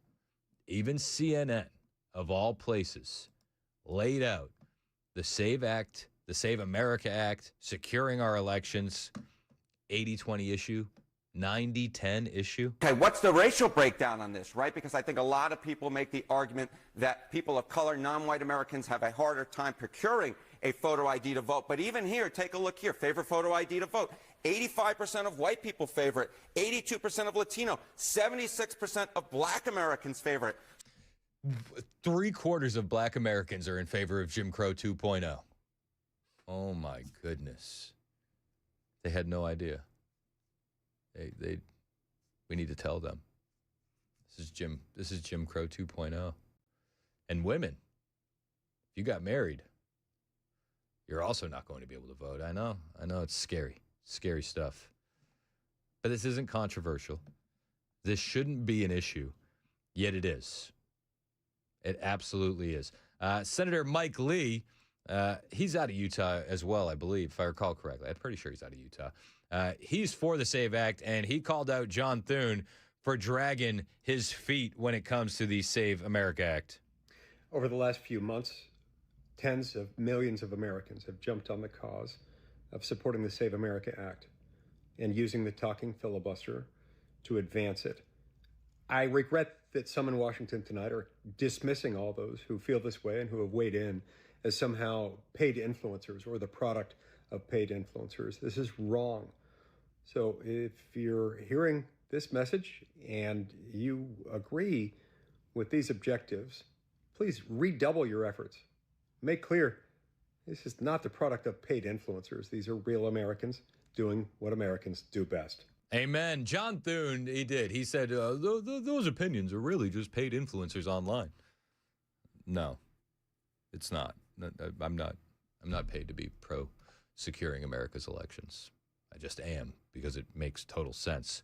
Rep. Anna Paulina Luna has confirmed that there is a coalition of GOP representatives to block the must-pass FISA bill that's going to be coming down the pipe unless the Save America Act is attached. This is going to create a massive standoff, and I'm here for it. Luna said there are enough votes in the House to kill FISA unless the Save America Act is attached to it. Leader John Thune, do the right thing. They say Thune has announced the Save America Act will be put on the floor next week. However, this would only be for show, says Luna. If he doesn't also invoke the standing filibuster, it will fail, and failure is not an option. Try again. The Senate must also invoke the standing filibuster to get voter ID across the finish line. Otherwise, it will fail. The American people are counting on you, and Luna has been floating this move for weeks now. She previously said, we'll attach it to FISA if we have to. Get it done. Voter ID is one of the most important issues in the world. Anna Paulina Luna wants it signed into law. I want it signed into law. You want it signed into law. Do what needs to get done. 615-737-9986. Let's go to Aubrey in the borough. What's up, Aubrey? Chris, two things. First of all, Thune is a puppet of Mitch McConnell. Secondly, we have John Fetterman, who is a Democrat, who has crossed the aisle to support this Save America Act. Where are the other Democrats who know that most of these percentages in America that support this have to be some Democrats? So where are they? Why are they not investigating what their constituents want, and why are they not showing a positive cause for this act so that we don't have to worry about the four rhinos? Yeah, I mean, I would just say, and I appreciate the call, Aubrey, I would say Fetterman is his own man, and he doesn't mind standing apart from the party if it's the right thing, and credit to him for that. But the majority of the Democrats fall in line, either behind Hakeem Jeffries or behind Chuck Schumer. And that's what we're dealt with. And I also don't think the Democrats really give a damn what their people want at all. I mean, look, they elected a moderate Democrat in the Commonwealth of Virginia, who then just raised taxes on everything. It's just what happens. They'll lie right to their face. Many such cases. Let's go to Pam in Tennessee. Pam, how are you? I'm doing very well. How are you? I'm good, thank you. What do you got? Well, what I want to know is what happened to the will of the people? That these Democrats who won't vote for the SAVE Act, they may not be up for re-election now, but they will be at some point. And if I don't have the memory of a goldfish, and so I'm quite sure that most Americans really don't, and we're going to remember this. I mean, I think that it sounds good, but like John Thune, and I know you mentioned Democrats in particular. I'm more concerned with the Republicans right now that aren't getting in line. John Thune isn't up for re-election until 2028, right? So if we lose the majority, John Thune can then act as tough and as badass as John Thune wants to act, because nothing's going to happen. He can kick and scream about any issue because he has no chance of getting anything done. And I think that's the way you'd rather have it be. What better job is there? I mean, honestly, if you're in the Senate, and I mean, this goes for a lot of things. If you're in the Senate, it's so much easier to be in the minority than it is to be in the majority. Because you don't have any accountability. There's none. You can just talk your ish, play the game, and then be like, well, it wouldn't have gone this way if we were in power. And then you send out your fundraising emails, you bring the money in, and you gear up for re-election. I mean, that's the playbook here. Run out the clock on the Trump administration till the midterms. John Thune, just to remind you, he's the same guy who was asked if he would support Donald Trump as the nominee for president in 2024. And he said, I'm hoping we get better options. That's John Thune. Stephen on the road. Anybody else holding on the lines? We'll get to your calls next. It's 11:22. This is Super Talk 99.7 WTN.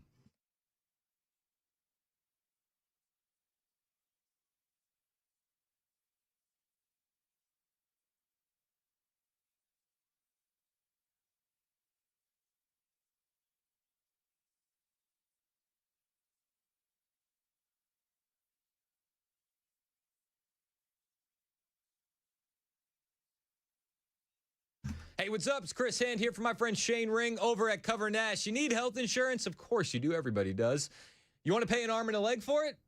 Well, no. No, I didn't want to sign up for that. Well, then, if you did sign up for that, you need to talk to Shane Ring today. If you need health insurance, talk to Shane Ring today. If you think that you have to wait for open enrollment to get that health insurance, that's the biggest myth in the industry. With Cover Nash and Shane Ring, you can get covered today, right now. No waiting, no gimmicks. Whether you missed open enrollment, you lost your job coverage, or you're just sick of overpriced junk insurance, you are in the right place. Cover Nash partners with over 75 top-rated insurance companies, including brand new nationwide PPO options, deductibles as low as $250, flat $50 doctor visits, ACA compliant plans with free preventative care, plans for individuals, families, small businesses, self-employed folks. Everybody can find a plan that they're not going to pay an arm and a leg for with Cover Nash. Stop overpaying, stop waiting, and stop thinking you're stuck. Call Shane Ring today. 615-465-0023. That's 615-465-0023. Get some health insurance on your terms, not the government's. CoverNash.com.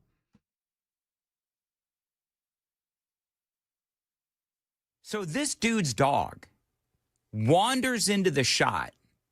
And who is this guy? So this is Hassan Piker. He's a left-wing streamer. He's very radical, Muslim, friends with Mamdani, big Mamdani supporter. And, you know, this is just an insight to the kind of people they truly are at home. And he's on his live stream. Yeah. And as you said, his dog gets in the shot, won't sit down, which I understand. But at the same time, this dog is not getting in his way or anything. He is simply just circling, or as my wife would call it, nesting, trying to find that comfy spot. Yeah. So he shocks him. Much more consequential violence, okay? It's the same reason as to why America, Kaya, please just f***ing go, just stop. You know, kind of ironic this guy is Oh, talking my about gosh. violence. Yeah, right. While he shocks his dog. His dog's literally not even doing anything. He's just, as you said, he's circling in the background. Yep.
All right, drivers in Wilson County, we got a crash reported 40 eastbound before Lebanon, Watertown, exit 239. Stop and go traffic starts at 235. That is a 16-minute delay.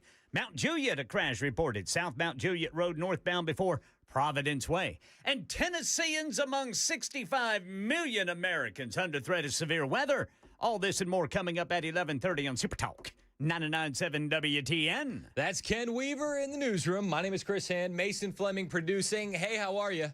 You guys on the phone lines and the text line, 615-737-9986. I got a couple texts I really enjoyed.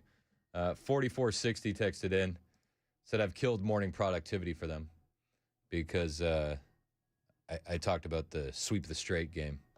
That some guy recreated Minesweeper and did sweep the straight. Which you're now doing Minesweeper across the Strait of Hormuz, you know, given current events.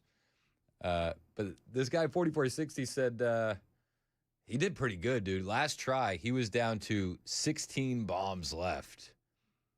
I would classify this, if I had done this well on the map, which is up on your screen now, I would have counted that as a win. Oh, absolutely. 100%. You've made it through the straight. You made it through.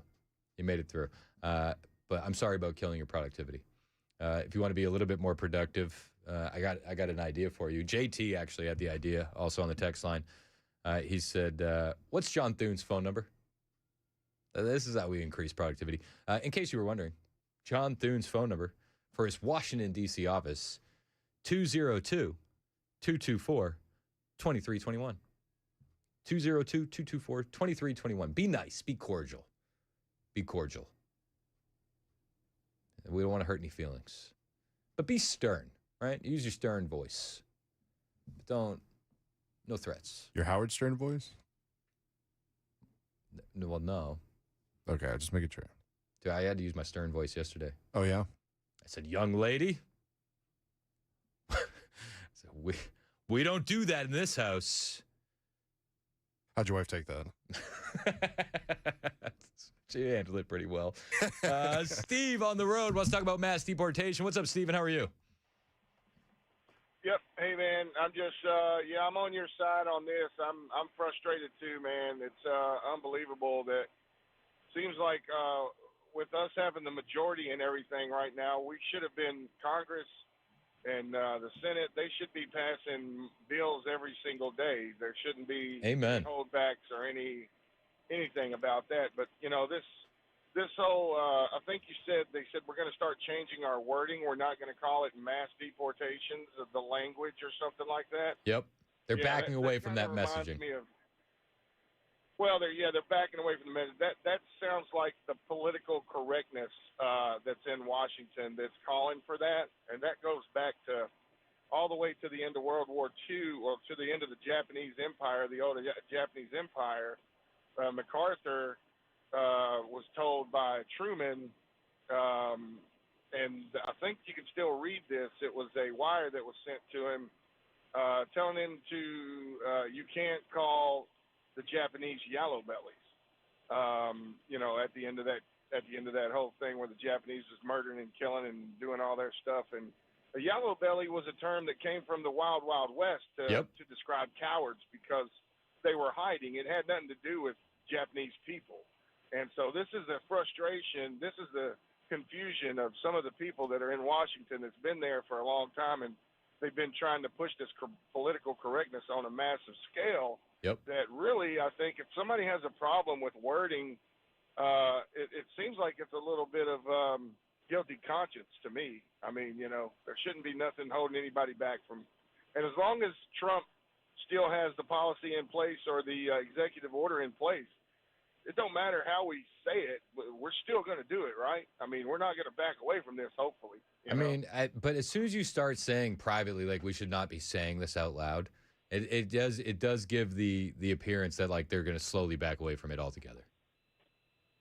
It does. It makes you wonder, like, where's the pushback coming from in there? Where's the yellow bellies? Honestly, in our Congress? It seems like they're everywhere, Steve. It seems like they're every nook, every cranny. I got a lot of texts that individuals, a lot of texts from individuals wanting that phone number for John Thune again.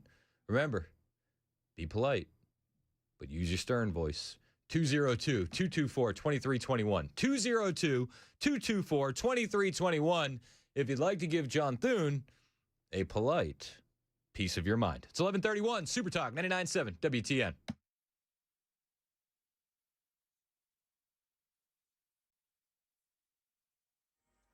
I'm Ken Weaver with your top stories. 65 million people, including Tennesseans, now on alert for a new storm threat, most likely to hit Nashville today around 3 o'clock, according to the National Weather Service. The window is 1 p.m. to 7 p.m. NES says it has crews on standby in case of outages. All of this following that tornado outbreak overnight in Indiana and Illinois. Kankakee Board Chair Matthew Alexander Hildebrand. Fortunately, there are no deaths or missing people, and only 9 with minor injuries. Unfortunately, 2 deaths reported in Indiana. Right now in Tennessee, a bill is moving through the General Assembly that would allow courts to put certain foster kids in detention facilities if they've acted violently and they're determined to be in need of heightened supervision, but they haven't committed any crimes. Here's Channel 4's Joylyn Bukovac. State officials say that the goal is to give courts another tool to handle serious incidents when criminal charges are not filed. this, again, being told to the kids before they are being committed to the department, being made aware of this possible circumstances to deter this behavior. How are we proving that all of those elements are made, and how is this coming before the court? Those against this bill also worry that the language could allow children to remain in state custody longer than necessary. The proposal recommended for approval in a Senate committee yesterday. Tennessee lawmakers pushing back on claims that a bill to separate pharmacy benefit managers from the pharmacies they own and operate will force companies like CVS Health to shut down hundreds of stores in the state. We're not forcing PBMs to close, drugstores to close. It will not close specialty pharmacies. It won't stop mail order pharmacies. We hope it actually gains access as we move forward. That's the sponsor, Oak Ridge. Republican State Rep Rick Scarborough, who says CVS TV ads are making false claims, saying CVS could stay open by restructuring its business model. That's the latest news. Weather's next. I'm Ken Weaver, WTN News.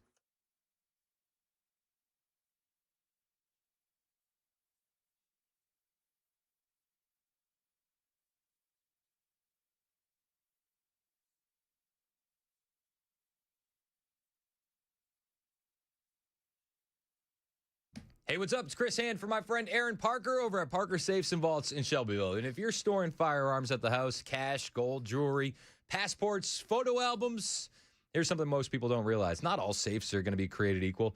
Before you run out to a big box store because something's on sale, call my friend Aaron Parker over at Parker Safes and Vaults in Shelbyville. They carry only trusted brands like Rhino Metals and Liberty, but they also carry true high-security safes from manufacturers like Graf Under, American Security, ISM, and Incas. These are the kinds of safes built to offer real protection from theft and fire, not the safes that are built in a lab with clever marketing. Aaron Parker knows security. He's an Air Force security veteran, Christian family business that he's been running since 2009. Aaron and his sons handle everything, delivery and installation themselves, discreetly and professionally. They're based in Shelbyville, but they serve all of Nashville, all of Middle Tennessee, and even some of the surrounding states. Shelbyville is not another country. If you need a safe and you need to find out which one, go to Parker Safes on YouTube and find a detailed video review of every safe that they have in stock. Or you can hit the website, parkersafes.com, or you can pick up the phone, 931-842-6445. Parker Safes and Vaults in Shelbyville, parkersafes.com.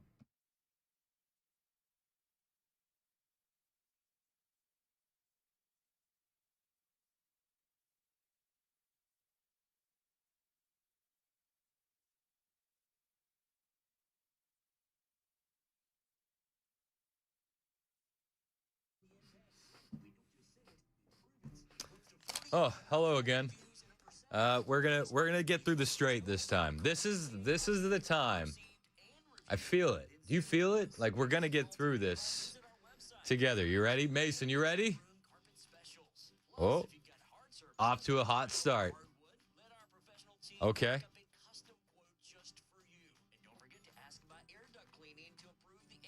Okay.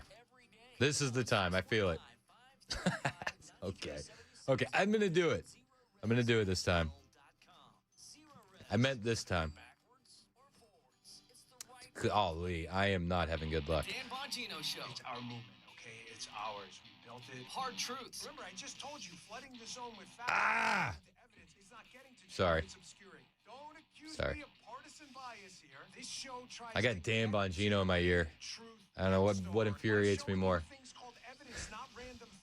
I'm kidding. I like Dan. He's okay. Let's get to truth. Let's produce actual evidence. There's only one show. Ah! The Dan Bongino Show. Follow and listen on your favorite platform. See you there.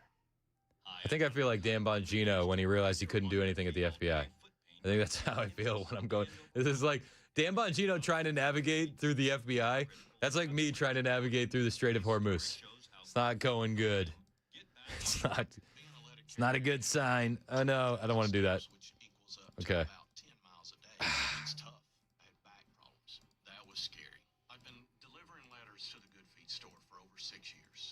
I just want the one that gives me a bunch of squares at once. There it is. All right, let's go. All right, this guy's touching 4. So 1, 2, 3, 4. So all of these are mine. We'll mark all these.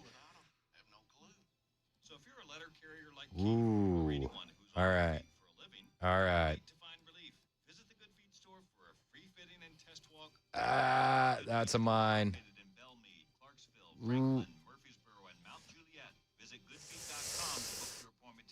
Do I do it?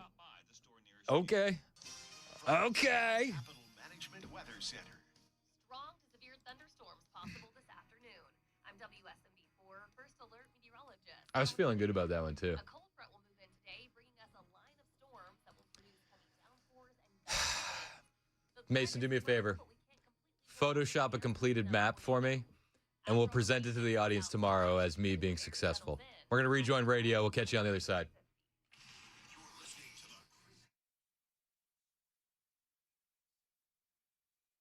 38 minutes past the hour on Super Talk 99.7 WTN. My name is Chris Hand. You can find me on Twitter, True Social, Instagram, at Chris Hand on Air. That's at Chris Hand on Air. Hit the follow button. I will follow back. If you wanted to see that that video game we've been playing all day on during the commercial breaks on the YouTube stream, sweepthestrait.com. I retweeted it on my Twitter account, at Chris Hand on Air, because it's fun and it's brilliant. They did the Minesweeper, but it's the Strait of Hormuz. I felt like I was gonna do a number on it, and then I lost. Whoa, that one says it's touching 8. You see that? So like every one of these around it is a mine. It's got to be. That's pretty good. It's pretty good. I don't know if this translates on the radio as I'm playing a 90s PC-based video game. It probably translates better than like a 2026 video game, right? Yeah. You'd think. Probably. Healthy nostalgia. All right, so I'm gonna keep doing this, but you know what we also have to do? We got to kick off the lightning round. It's the lightning round with Chris Hand. We do it every day at this time. We talk about all the stories that wouldn't fill a whole segment, stories that we ran out of time to talk about, and stories that, I don't know, maybe we wouldn't have covered otherwise, but we can because it's the lightning round. So my first story for the lightning round is it's a couple days old, okay? This story dropped about 5 days ago. I didn't see it originally, or I would have covered it with all the vigor and investigative reporting that you guys would have come to be used to here on the Chris Hand Show. But it has to be the most savage headline of the century. Oh man, are you ready for this? That's a huge setup. I'm telling you, dude. This is the most savage headline ever written by the New York Post. They're known for savage headlines too. Like, this isn't their first rodeo with savage headlines. Okay? This is the headline. The real reason why Kristi Noem's cuckold husband stayed married to her through the Corey Lewandowski humiliation. Oof. Ooh, lad. Now, this isn't really new reporting, to be fair. These rumors have been around for a long time. Other media outlets have reported on the rumors that Kristi Noem is having an affair with Corey Lewandowski. I don't know if it's real. I just know when rumors don't go away, they tend to be true. And I've heard some things, but it's all hearsay. Nothing I've heard via friends or friends of friends, friends of friends of friends, could be admissible in a court of law. So I'll keep that stuff to myself. But I've heard some things. But the headline is savage, okay? Washington. Brian Noem's family members are hoping he finally leaves his wife. Embattled Homeland Security Secretary Kristi Noem after the ultimate humiliation from her alleged affair with a top advisor. But predict he'll continue to stay in his marriage due to his Christian faith and commitment to his vows. Members of the extended family of Brian Noem told the Post on Friday that the South Dakota businessman has long felt it was his religious duty to stand behind his wife, even as the very public scandal rocks their marriage. And then they have quotes from family members. Now, I don't know. They're anonymous family members. Is this a cousin? Is this, somebody upset about a will? Who knows? Who knows? But here's the quote. He said he decided about 20 years ago that it was his calling from God to support her in whatever she decided to do. So he's put up with the humiliation. We will see if he sticks with her now. I think it's him honoring the calling from God, but it seems like there would be some limit to that. So, I don't know. This headline feels icky. Like, if Kristi Noem is cheating on her husband, then Kristi Noem should be raked through the coals, not poor Brian. Poor Brian's out here catching strays, and family members are ratting him out. And it feels like they're making a mockery of his faith, okay? And I'm just being honest. Like, I found myself reading this article and feeling the need to stick up for Brian Noem. Is that weird? So this is what I do. So this is how my mind works. So I go, who wrote the article? And I looked up, and it was Caitlin Dornbos. Caitlin Dornbos. And I said, okay. So I started grokking. I said, tell me about Caitlin. What's her age? And is she married? And she's not married. She's in her 30s, no kids. Okay. Between 33 and 35. I said, this is where my mind goes, and maybe yours doesn't go here. So my next question was, what ties does she have to intel agencies in the deep state? And I'm just curious. I'm just asking questions. It's just a question. Turns out none. Okay, cool.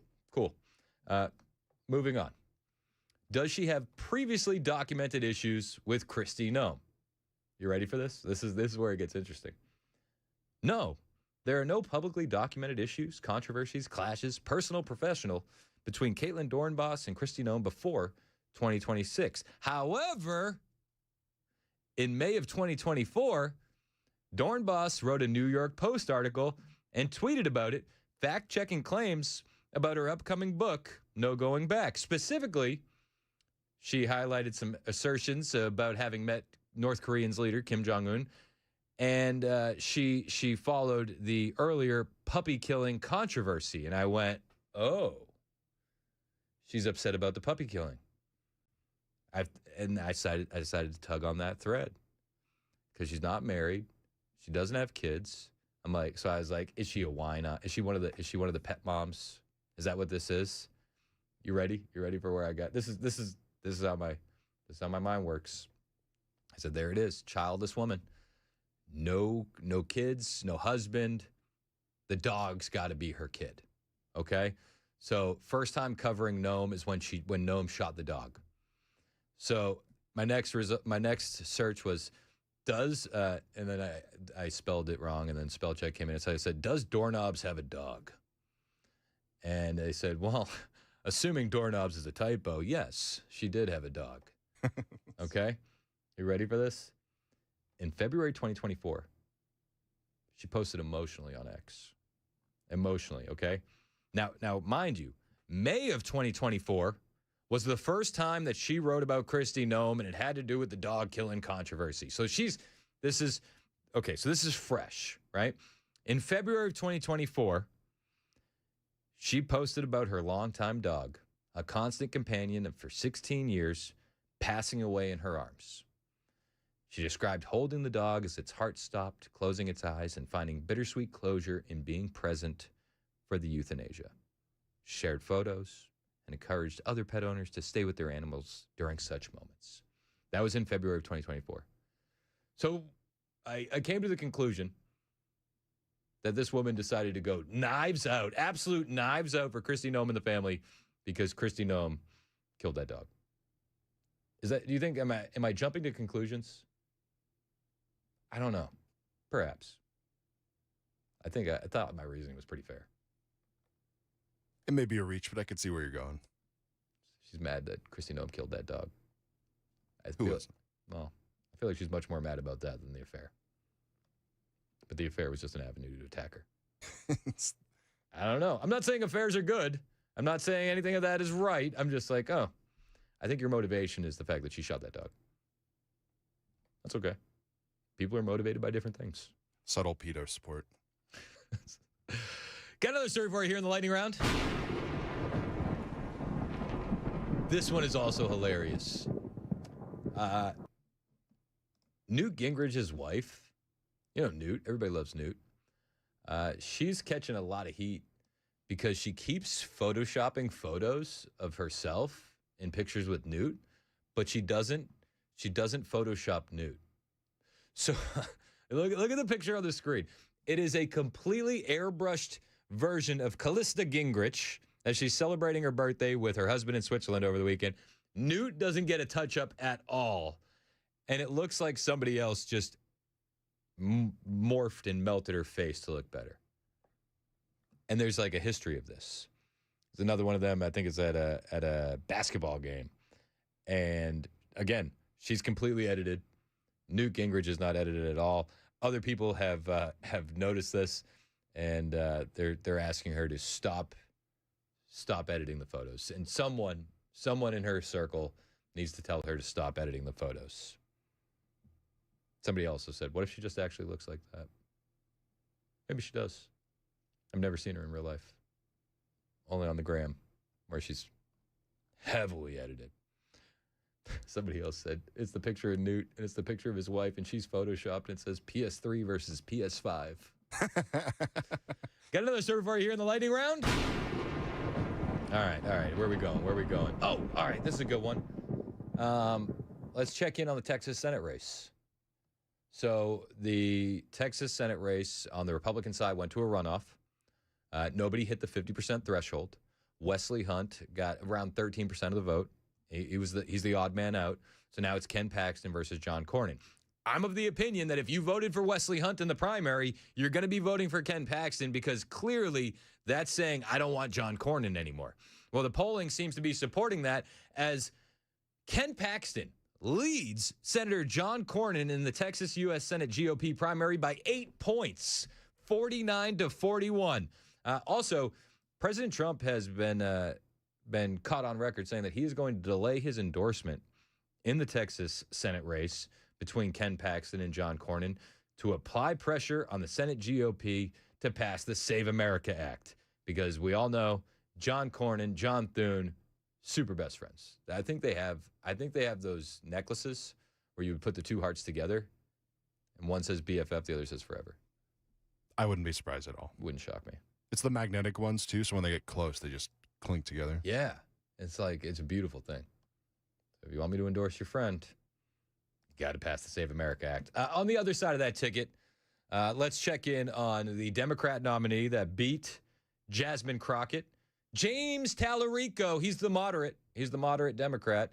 Let's check in and see how his campaign's going. Oh, sorry. Hang on one second. I got to get some audio up. There it is. All right. Let's check in on James Tallarico's campaign. Something that you love that's not family or friends. I love, I'm just saying this because it's on my mind, the trans children who. All right. I think that's enough. I think that's enough from James Tallarico's campaign. Do you think that's enough? That just made me so uncomfortable. I love, I'm just saying this because it's on my mind, the trans children who showed up yesterday at the state capitol to advocate for their humanity. They shouldn't have to, but it was an inspiration to watch. I can't wait to see this guy lose. Can't wait. All right, got another server here in the lightning round. This one's I feel like this is pretty cool. I don't really care about car racing. I don't care. I couldn't tell you the difference between the different kinds of cars that they use. I don't know. It's not my expertise. Another left turn. Oh my gosh, another left turn. It's unbelievable. Wait, But did you say another left turn? Another one. Another one. Here's the thing. President Trump is celebrating America's 250th birthday all summer long. Another one. It's going to be awesome. People are excited. The IndyCar Grand Prix is now coming to Washington, D.C. in August. The Freedom 250 Grand Prix, the IndyCar street race in Washington, D.C., near the White House, near the Capitol, near the National Mall, and it's scheduled for August 21st to 23rd. Now, here's what I think is so cool about this. It's free. They are making a concerted effort for this to be free to the public. And I just think that's top-notch. Free general admission is offered, giving open public access to view to the race from various spots around the National Mall and the street circuit. You can watch from outside the track perimeter in many areas without a ticket. Limited number of free tickets are required for access to certain areas inside the track, but these are distributed via an online registration lottery system that's going to start around April 1st. And fans are encouraged to sign up for alerts on the official site. So if you like the IndyCar stuff, man, and you want to get a trip to D.C. that's very, very safe now. I don't know if you've been keeping score at home. It's very safe. You can see the IndyCar Series for free. The Freedom 250. Is that what it is? Freedom 250. Yeah, that sounds dope. My one concern. Oh, here we go. You're gonna for all the racing fans out there that don't want to spend hundreds of dollars on tickets. Here comes Mason to put a wet blanket on it. Go ahead. No, by all means, ruin the fun. What are the odds that somebody, like a group, decides to protest in the middle of it? Jeez. What are they going to protest? I don't know. Fossil fuels. It's going to be a huge televised event during a big moment in our country. I could see people showing up in Washington, D.C. to make a big hullabaloo about something. No.